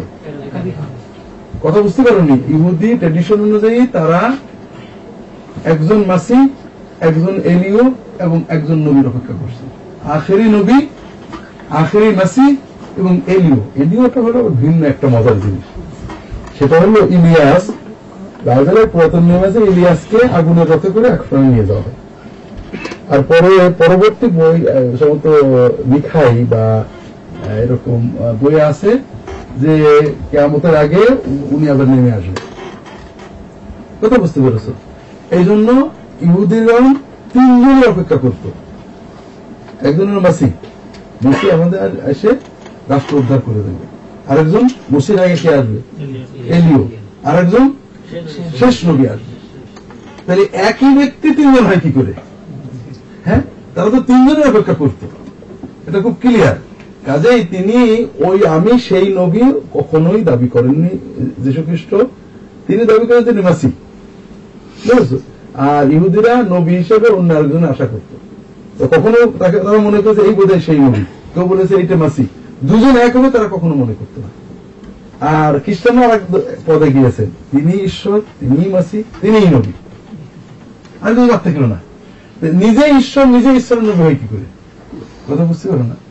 এই জন্য তারা যেটা দাবি করেন এটা ইনজিলের বা তাওরাতের টেক্সটের সাথে মেলে না। দাবি করতে তো বাধা নেই। জি, আর কোন প্রশ্ন তোমাদের? এই বইয়ে কিতাবুল মুকাদ্দাসে আমরা যে বিষয়টা পর্যালোচনা করছি খুব সংক্ষেপে, সেটা তোমাদের ভালো করে বুঝতে হবে। সেটা হলো যে বাংলাদেশের মুসলমানদেরকে খ্রিস্টান বানানো হচ্ছে, খ্রিস্ট ধর্মে দীক্ষিত করা হচ্ছে বিভিন্ন আঙ্গিকে। তার ভিতরে একটা হলো তারা বলছেন যে আমরা ইসাই মুসলমান, তারা নিজের মুসলমান দাবি করছেন। 2 নম্বর, তারা দাবি করছেন আমরা কোরআন মানি। তৃতীয়ত, তারা দাবি করছেন মোহাম্মদ সাল্লাল্লাহু আলাইহি ওয়াসাল্লামকে মানি। বুঝতে পেরেছ? এরপরে তারা 3টে দাবি করছেন যে ইনজিল শরীফ যেটা আমরা দিচ্ছি এটা অরিজিনাল তাওরাত ইনজিল এবং এর ভিতরে খ্রিস্ট ধর্ম আছে এবং খ্রিস্ট ধর্ম বাংলাদেশের মানুষদের জন্য নাজাতের পথ। আমরা কয়েকটা পর্যায়ে এটা আলোচনা করছি। একটা হলো যে এই যে কিতাবটা তারা প্রচার করছেন এটা তাওরাত বা ইনজিল না। তাওরাত ইনজিল নামে এটা প্রচার করা হলো, এটার আভ্যন্তরীণ টেক্সচুয়াল ক্রিটিসিজম প্রমাণ করে যে এর ভিতরে অগণিত ভুল রয়েছে, অগণিত ভুল রয়েছে, কন্ট্রাডিকশন রয়েছে। দ্বিতীয়ত, এর ভিতরে খ্রিস্ট ধর্মটা নেই। ইনজিল নামের যে বই, এর ভিতরে খ্রিস্ট ধর্ম নেই, খ্রিস্ট ধর্মের কিছুই নেই। প্রথমত, ইনজিলের ভিতরে যীশু খ্রিস্টের অবতারত্ব, তিনি যে ঈশ্বর, এটা কোথাও নেই। তিনি তার ইবাদত করতে বলেছেন, নেই। তৃতীয় হলো যে তৃত্ববাদ যেটা, এটা পুরো নতুন নিয়মের কোথাও নেই। গুনাহ মাফ করবেন যীশু খ্রিস্ট, বিশ্বাস করলে সব পাপের মুক্তি হয়ে যাবে, এটা আসলে যিশুর কথাই নেই। পল বলেছেন বিভিন্ন জায়গায়। তার মানে যীশু খ্রিস্টের বক্তব্যে যেটুকু এর ভিতরে আছে, খ্রিস্ট ধর্মটা নেই। খ্রিস্ট ধর্ম যেটা এখন প্রচার করা আছে। তৃতীয়, এটার ভিতরে আছে যে খ্রিস্ট ধর্মটা সব মানুষের জন্য না, এটা বনি ইসরায়েলদের জন্য। বনি ইসরায়েল ছাড়া কেউ এটার দ্বারা মুক্তি পাবে না। এমনকি সাধুফল বলেছেন যে খাতনা নেবে তার খ্রিস্ট ধর্মের দ্বারা কোনো উপকার হবে না। এই হলো মূল যেটা আমরা আলোচনা করেছি। এই বিষয়গুলো নিয়ে তোমরা পড়েছো, আর কোনো প্রশ্ন আছে কিনা? কত পৃষ্ঠা? 13 পৃষ্ঠায়। 13 পৃষ্ঠায় হচ্ছে আল্লাহ তাআলার নেমে আসার কথা বলা হয়েছে। তো আমরা হাদিস শরীফের মধ্যে তো আল্লাহ তাআলা সপ্তম আসমান থেকে যে রাত্রিবেলা নেমে আসে, প্রথম আসমানে নেমে আসে, এই দুইটাকে এক হয় কিনা? না, আল্লাহ তাআলার নেমে আসার কথা বলা হয়নি। এখানে বলা হয়েছে আল্লাহ তাআলা দুনিয়া এসে মল্লযুদ্ধ কুস্তি করেছে। হ্যাঁ, আল্লাহ তাআলা দুনিয়ায় নেমে এসে ঘর বাড়ি দেখতে আসছেন। কি বানাইলো দেখতে আসছেন দুনিয়ায় নেমে এসে। আল্লাহ দুনিয়ায় নেমে এসে মানুষের মল্লযুদ্ধ করেছে। এইসব কথাগুলো যেভাবে বাইবেলে আছে এগুলো খুব স্বাভাবিকভাবেই আল্লাহ তাআলা সম্পর্কে অশোভন কথা, যে আল্লাহ দেখার জন্য দুনিয়ায় নেমে আসা লাগে কিনা। আর ইসলামে যেটা হাদিসে আসছে, আল্লাহ তাআলা প্রথম আসমানে নেমে আসেন, দোয়া কবুল করেন। আল্লাহ দুনিয়ায় নেমে আসেন তারা বান্দাদেরকে নৈকট্য প্রদান করেন। কথা বুঝতে পেরেছি না? স্যার, আমরা একটু আগে আলোচনার দিক থেকে বুঝতে পারলাম যে আসলে ইনজিল বলে কোন কিতাব পৃথিবীতে নেই। এখন আল্লাহ পাক যারা খ্রিস্টান তাদেরকে আহলে কিতাব বলে ঘোষণা করেছেন কোরআনে, এবং তাদেরকে বিয়ে করার ব্যাপারে বৈধতা দিয়েছেন। বাস্তবে তো আহলে কিতাব বলতে কিছুই থাকে না যদি ইনজিল না থাকে। তো এই বিষয়টা কিরকম? প্রশ্নটা হলো যে ইনজিল না থাকলে আহলে কিতাব থাকে না, আর এখন তো কোনো ইনজিল নেই। দুটোই ভুল কথা বলেছে। প্রথম কথা হলো যে ইনজিল নেই আমরা এটা বলিনি, আমরা বলেছি ইনজিল নামে যে বইটা আছে এর ভিতরে সহি জাল মিথ্যা ভালো সঠিক বেঠিক সব জায়গা খিচুড়ি হয়ে গেছে। এটা এক সময় কিছু কথা ছিল, এরপরে কিছু লেখা হয়েছে, এর সাথে সংযোজন করা হয়েছে, এর সাথে কিছু মিশানো হয়েছে, ব্যাখ্যা ঢুকেছে, আর এটা প্রমাণিত, এটা একেবারে নিশ্চিতভাবেই প্রমাণিত। তুমি যদি রিভাইজ স্ট্যান্ডার্ড ভাষণটা ধরো আর কিং জেমস ভাষণ ধরো, দেখো অনেক জিনিস ফেলে দেওয়া হয়েছে, তার মানে ঢোকানো ছিল। আমরা এইটা বলছি যে ইনজিল কিতাব আল্লাহ দিছিলেন, এটা তার ঈসা আলাইহিস সালামের উম্মতদের ভিতরে কম বেশি ছিল, এটা সংরক্ষিত হয়নি। এটার ভিতরে মিথ্যা জালিয়াতি কিছু জিনিস ভুলে গেছে, কিছু জিনিস সংযোগ করেছে। এখন যেটা আছে, আমরা যেমন জাল মিথ্যা হাদিস যেমন বিষাদ চিহ্ন আমরা বলি যে মিথ্যা কথা, তার মানে সত্যি কথার ভিতর নেই, আছে। এটা হলো জাল হাদিস নির্ভর একটা ওয়াজের বইয়ের মতো বই পরিণত হয়েছে, নামটা ইনজিল হয়ে গেছে, এর ভিতরে ইনজিলের কি তথ্য। দুই নম্বর কথা হলো ইনজিল কেতাব না থাকলে আহলে কেতাব হয় না, সেটা না। তারা কিছু কেতাব ইনজিল ছাড়াও এর ভিতরে অনেকগুলো কেতাব আছে, আছে না? এগুলো কেতাবেরও কিছু কিছু তাদের ভিতর রয়ে গেছে, তার সাথে কিছু ঢুকে গিয়েছে, পরবর্তীতে ঢুকেছে। আর আহলে কেতাব বলতে কেতাব সহি হতে হবে এটা জরুরি না, তারা কেতাব মানার দাবি করে, এবং যারা মানার দাবি করে আল্লাহ তাদের মুশরিকও বলেছেন, আল্লাহ তাদের কাফের বলেছেন শিরকের কারণে। তারা একটা কিতাব মানার কারণে একেবারে কিতাববিহীন যারা, তাদের চেয়ে তাদের কার্য আখলাক কিছুটা হলো পরিশোধিত, বুঝতে পেরেছি? এই জন্য কিতাব আছে, বিকৃত অবস্থায় আছে, নেই তা না।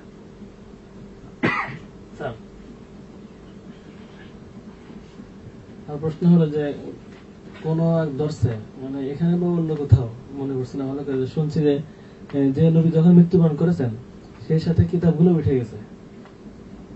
এটা কতদূর সত্য বা কি ব্যাপারে জানতে চাচ্ছি? না, এটা সত্য কথা না। যে নবী মরে গেছেন তার কিতাব উঠে গেছে, এটা তো সত্য না, এটা কোনো সত্য কথা না। নবীর মৃত্যুর পরে কিতাব উঠে যায় না, তাহলে পরে নবীর পরে আরেক নবী আসা পর্যন্ত এটা চলবে কি দিয়ে? কথা বুঝতে পেরেছি? আর সব কিতাবের সব মানসুখ হয় না। সব কিতাব আল্লাহ দেন, আল্লাহর বিধান, পরের নবী এসে হয়তো কিছু রেকটিফাই করেন, কিছু করেন। আর মূলত কিতাবগুলো সময়ের আবর্তনে বিকৃত হয়ে গিয়েছে, এবং এটাও সব গবেষকই স্বীকার করে। একটা বিষয় হচ্ছে যে ইউহারিফুন আল কালিমা মিন বাদি মাওয়াদিহি। এখন মূল কিতাব যদি না থাকে তাহলে তার মানে কিছু অংশ বিকৃত করবে আর কিছু অংশ থাকবে, এটা কেমন? মূল কিতাব তো আছেই, আছে, তারা বিকৃত করেছে, বিকৃত করে মূল এই বিকৃতটাই আছে। কথা বুঝতে পারেন? ইউহারিফুন আল কালিমা আন মাওয়াদিহি, যখন তার বাক্যটাকে তার স্থান থেকে পরিবর্তন করে দিল, দিয়ে ওই পরিবর্তিত বাক্যটা কিতাবের মধ্যে ঢুকে গেল, তাহলে ওটা বিকৃত হয়ে গেল। এখন ওইটা সহ বাকি আরো কিছু থাকলো, এরপরে বাকি আবার বিকৃত হলো। যুগের আবর্তনে ক্রমান্বয়ে তোমরা এই ধারণাকে আমরা পড়বো যে এই বিকৃতির ধারা একেবারে বর্তমান পর্যন্ত আছে। এই বর্তমান এই কিতাবুল মুকাদ্দাস, এটা বিবিএস বাংলাদেশ ব্যবসায়ী, এইটারে দুই সংস্করণ করে দেখবা অনেক পার্থক্য। এটার সাথে কেরির বাইবেল তুলনা করবা, অনেক পার্থক্য, মৌলিক পার্থক্য। বুঝতে পেরেছো? কাজেই এই বিকৃতি আর তাহারিফের ধারা সেই শুরু থেকে এখনো আছে, বুঝতে পেরেছো? এই জন্য মূল বাক্য ছিল, বিকৃত হলো, বিকৃত হওয়ার পরে বিকৃতি সহ বাক্যটা থাকলো, এটা হলো একটা। আর একটা হলো তারা কিছু জিনিস বানিয়েছেন, নিজেরা বানিয়ে বলেছেন ইয়াকুলুনা হাযা মিন ইনদিল্লাহ ওয়া মা হুয়া মিন ইনদিল্লাহ, এরকম কিতাব এর ভিতরে আছে যেগুলোকে তারা নিজে বানিয়ে লিখে লিখে আল্লাহর নামে চালিয়েছেন, আল্লাহর কিতাব হিসেবে চালিয়েছেন। স্যার মূল ইঞ্জিলের অস্তিত্ব তো আসলেই নাই, ওখানে লেখা মসজিদ সুসমাচার, মার্কেট সুসমাচার, তাহলে ইঞ্জিলটা কোথায়? সুসমাচারটা ইঞ্জিল বলা হয়, এটা হলো মূল ইঞ্জিলের কিছু কিছু অংশ এর ভিতরে রয়ে গেছে। আমরা ইতিহাসে পড়ছি যে ওদের বিভিন্ন যুদ্ধ বিগ্রহের কারণে বাইতুল মুকাদ্দাস আগুনে পুড়ে ফেলছে এবং কিতাব হারায় গেছে। এটা ইঞ্জিল না, ইঞ্জিল লেখা হয়েছে যুদ্ধ বিগ্রহের পরে, কাজে ইঞ্জিল এটার কারণে না। ইঞ্জিল সর্বশেষ বাইতুল মুকাদ্দাস, এটাও তোমরা ভুল বোঝো। বাইতুল মুকাদ্দাস মানে কি বলো? এই খ্রিস্টানরা এটা তাহরিফ করেছে, তোমরা ওটা নিয়েছো। বাইতুল মাকদিস আল কুদস মানে হলো জেরুজালেম শহর, বুঝেছো? আর মসজিদটার নাম কি? মসজিদ আকসা, এটার নাম হলো মসজিদে আকসা। কিন্তু বাইতুল মাকদিস বা বাইতুল মুকাদ্দাস মানে কিন্তু মসজিদ না, শহর। কুদস শহরটাকে বলা হয় বাইতুল মাকদিস বা আল কুদস। আল কুদস সহ জেরুজালেম সহ পুরো মসজিদ ধ্বংস হলো সর্বশেষ 72 খ্রিস্টাব্দের দিকে। আর এরপরেই খ্রিস্টান ধর্ম মূলত আসলো। কথা বুঝেছো? এটা হলো তারা বললো যে কিয়ামত এসে গেছে, আর 2-4 দিনের ভিতর সমস্যা, আর যেহেতু ভাঙা শুরু হচ্ছে না, এসে যাবে, কাজে তোমরা তাড়াতাড়ি সব খ্রিস্টান হোক। তখন খ্রিস্টান ধর্ম প্রচার হলো এবং খ্রিস্টান ধর্মের সকল ধর্মগ্রন্থ এর পরেই লেখা, এর আগে কোনো গ্রন্থই লেখা না। থাকলো না থাকলো, লেখা হয়েছে পরে, মানে 72 খ্রিস্টাব্দের পরে এসে সব লেখাও স্বীকার করেন। ইনজিলটা কি নাজিল হয়েছে ওই মানে মৌখিক ভাবেই, ওহির মাধ্যমেই? আল্লাহ কিভাবে দিয়েছেন ওহি তো বটেই, হ্যাঁ, কিন্তু মুসা আলাইহিস সালামের মতো ওরকম কোন ইয়ে হিসাবে না, ফলক টলক এসব হিসাবে না। ফলক টলকের কথা পাওয়া যায় না। আল্লাহ ঈসা নবীকে দিয়েছেন, তার জেহেনে দিতে পারেন, তার ফেরেশতার মাধ্যমে দিতে পারেন। আতাইনাহুল ইনজিল, তাকে ইনজিল দিয়েছিলাম, তার জেহেনে দিয়েছেন, তিনি নিজের ভাষায় বলতে পারেন যে কোনো ভাবে, কিন্তু সেটা তাৎক্ষণিকভাবে লিখিত ছিল না। তাৎক্ষণিকভাবে ইনজিল কেউই লেখেনি, এবং মজা হলো ইনজিল লেখা তারা নাজেজ মনে করত। কি কারণে? কিয়ামত এসে যাবে, আর লেখার দরকার কি, এই জন্য তারা লেখেনি। না লেখার পরে আস্তে আস্তে পরে যখন লেখা শুরু করেছে, এগুলো সব বিকৃত হয়ে গেছে। আর কোন জরুরি প্রশ্ন না থাকলে আপনার আমরা দেখতে পাই 20 নম্বর প্রশ্ন, যেখানে আছে যে পক্ষান্তরে তাওরাত ইনজিল কখনো সাধারণ মানুষের পাঠ্য বই ছিল না এবং সেটা লেখাও ছিল না। প্রথম কথা আসছে যে এটা মানুষ লিখতো না, যখন লিখতো না তাহলে তো সেটা সংরক্ষিত ছিল না, তখন তো এটা ঈসা মসিহ যদি জেনে থাকে আর সেটা তার কাছেই ছিল, কেউ লেখেনি, তাহলে তো আর ওইটা মানে কিতাব আকারে বিদ্যমান থাকলো না। উনি বলেছেন ওনার সেইন্স গুলো ছিল, সেইন্স গুলো তার সাথীরা সংরক্ষণ করেনি। অনেক পরে এসে প্রথম একটা ইনজিল তৈরি হয়, যাতে বলা হয় কিউ, মানে লগিয়া বোধহয় বলে, শুধু সেইন্স অফ জিসাস। এইটা হলো মূলত ইনজিলের সূত্র ছিল, বুঝতে পেরেছো? ওনাকে আল্লাহ যে ইনজিল দিছিলেন এটা উনি প্রকাশ করেছেন। এখানে আরেকটা বিষয় আছে, এটা একটা বই আছে আমার কাছে, উনি বলেছেন ইনজিল মানে কি? সুসংবাদ। এটা তো একটা গ্রন্থ, এটার নাম সুসংবাদ দিলেন কেন আল্লাহ? কারণ এটা স্পেশাল একটাই সুসংবাদ আছে, পরবর্তী নবী মুহাম্মদ সাল্লাল্লাহু আলাইহি ওয়াসাল্লামের আগমনের সুসংবাদ। এটাই স্পেশালি মুহাম্মদ সাল্লাল্লাহু আলাইহি ওয়াসাল্লামের আগমন সুসংবাদটা ঈসা আলাইহিস সালামকে আল্লাহ তাআলা দিয়েছেন। কথা বুঝতে পেরেছো?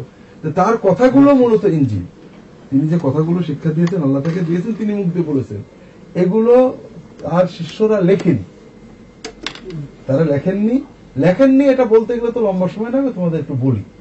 তোমরা যদি এটা ইনজিল পড়ো, শুধু 4টে ইনজিল পড়ো, একটা অদ্ভুত জিনিস দেখবে।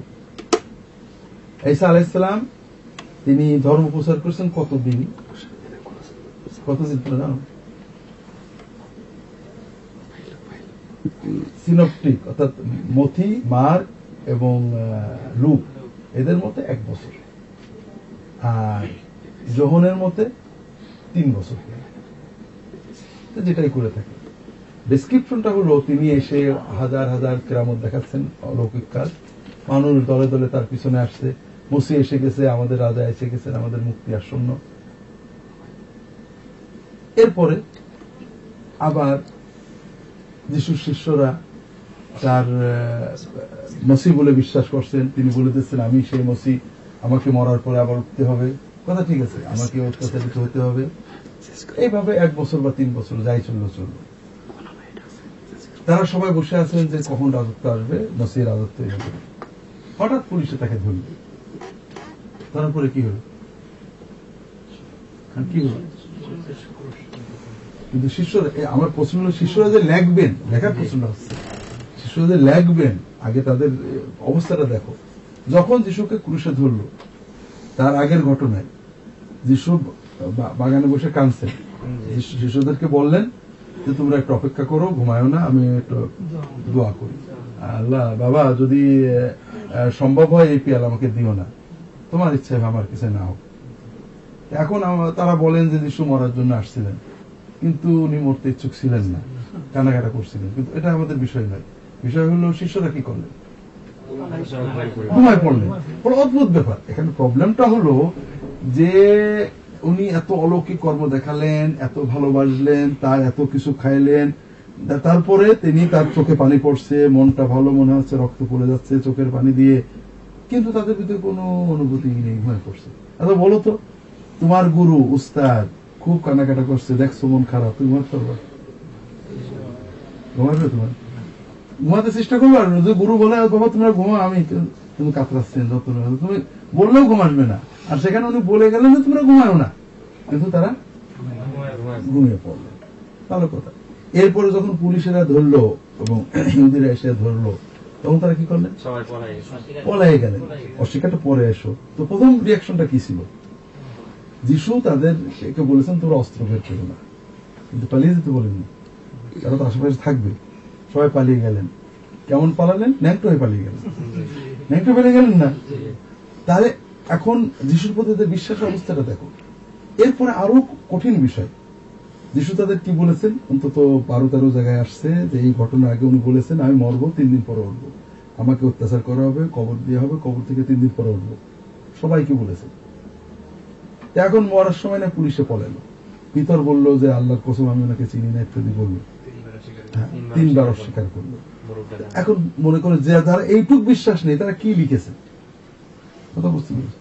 এরপরে গেল, বুঝলাম না ওই সময় পুলিশের ভয় ছিল। এরপরে যখন তার হলো, মানে শুলি হয়ে গেল, উনি কিন্তু বলেছেন আমাকে শুলে চড়াবে, মৃত্যু হবে। ওই সময় আশেপাশে একজন ছিল না। তুমি চিন্তা করো, একজন নেতা বলেছে যে আমি মাসি, আমি মরবো, মরার পর উঠবো, তাহলে অন্তত দূরে দূরে সবাই অপেক্ষা করবে, সব এত হাজার হাজার শিষ্য সবাই থাকবে। গেল 3 দিন পরে উঠবে। উনি কিন্তু কয়েক ডজনবার বলেছেন 3 দিন পরে আমি উঠবো। স্বাভাবিক কি ছিল? শনিবার তাদের বিশ্রামের দিন, রবিবার ভোরে তারা কবরের আশেপাশে ভিড় করবে। একজন কিন্তু যায়নি, একজন গেছে। কারা? মহিলা। এরপরে খেয়াল করো, মহিলারা এসে যখন বললো, বিশ্বাসই করলো না। তারপর যখন গেল দেখলো, তখনও মনে পড়লো না যে উনি উঠবে, তারা মনে চুরি হয়ে গেছে। খেয়াল করো। এখন তুমি কি মনে করো তারা যিশুর কোনো কথা গুরুত্ব দিয়ে লিখবেন? তারা লেখেনি। এরপরে দেখো, আমরা যেটা বলছি 50 খ্রিস্টাব্দের দিকে জেরুজালেমের যে সম্মেলন হলো, পিটারের জ্যাকব ছিল প্রধান, পিটার সেখানে মূল ভূমিকা রেখেছেন। সেখানে তারা যিশুর কোনো বক্তব্য আনছেন না, তারা পুরাতন নিয়মের বিভিন্ন কথাবার্তা আনছেন। এই সময়ে যিশুর বক্তব্যটাকে দিন মনে করা, ধর্ম মনে করা, সংরক্ষণ করা, এই জাতীয় কোন চেষ্টা তাদের ভিতরে আমরা দেখি না। শুধু তার কথা প্রচারের চেষ্টা তারা করেছেন যে তোমরা খ্রিস্টান হও, মানে, এবং সেই প্রচারটা ছিল জুইশ, শুধু ইহুদিদের ভিতরে। ইহুদিদের কাছে প্রচার করতেন যে যিশুকে মাসিহ হিসেবে বিশ্বাস করো, তিনি মুক্তি দেবেন, এই জাতীয়। এই সময়ে কখনোই তার কথা লেখা হয়নি। কথা বুঝতে পেরেছে? লেখার মতো মানসিকতা ছিল বলে মনে হয় না। পরবর্তীতে যখন যিশু আসলেন না, 100 বছর চলে গেল, 100 বছর চলে গেল, কিছু কিছু লেখালেখি শুরু হল। আর কোন জরুরি কথা? ঠিক আছে, তাহলে আমরা আজকের মতো আমাদের দর্শ এখানে শেষ করি, রাত হয়ে গেছে। আমরা আগামীতে আবার যখন বসবো বাকি বিস্তারিত আলোচনা হবে। আমরা এজহারুল হক দিয়ে শুরু করা। বুঝলাম কিতাবুল মুকাদ্দাস বইটার ব্যাপারে তোমাদের তেমন কোনো আর প্রশ্ন নেই। আমরা এবার ইজহারুলকে শুরু করবো। ইজহারুলকে লেখার প্রেক্ষাপট, রহমতুল্লাহ খেরা নবীর জীবনী এবং কোন কোন বিষয়ে তার বইতে লেখা হয়েছে, তোমরা পারলে এগুলো একটু পড়ে এসো, যেন প্রশ্ন করা সহজ হয়। আল্লাহু আ'লাম।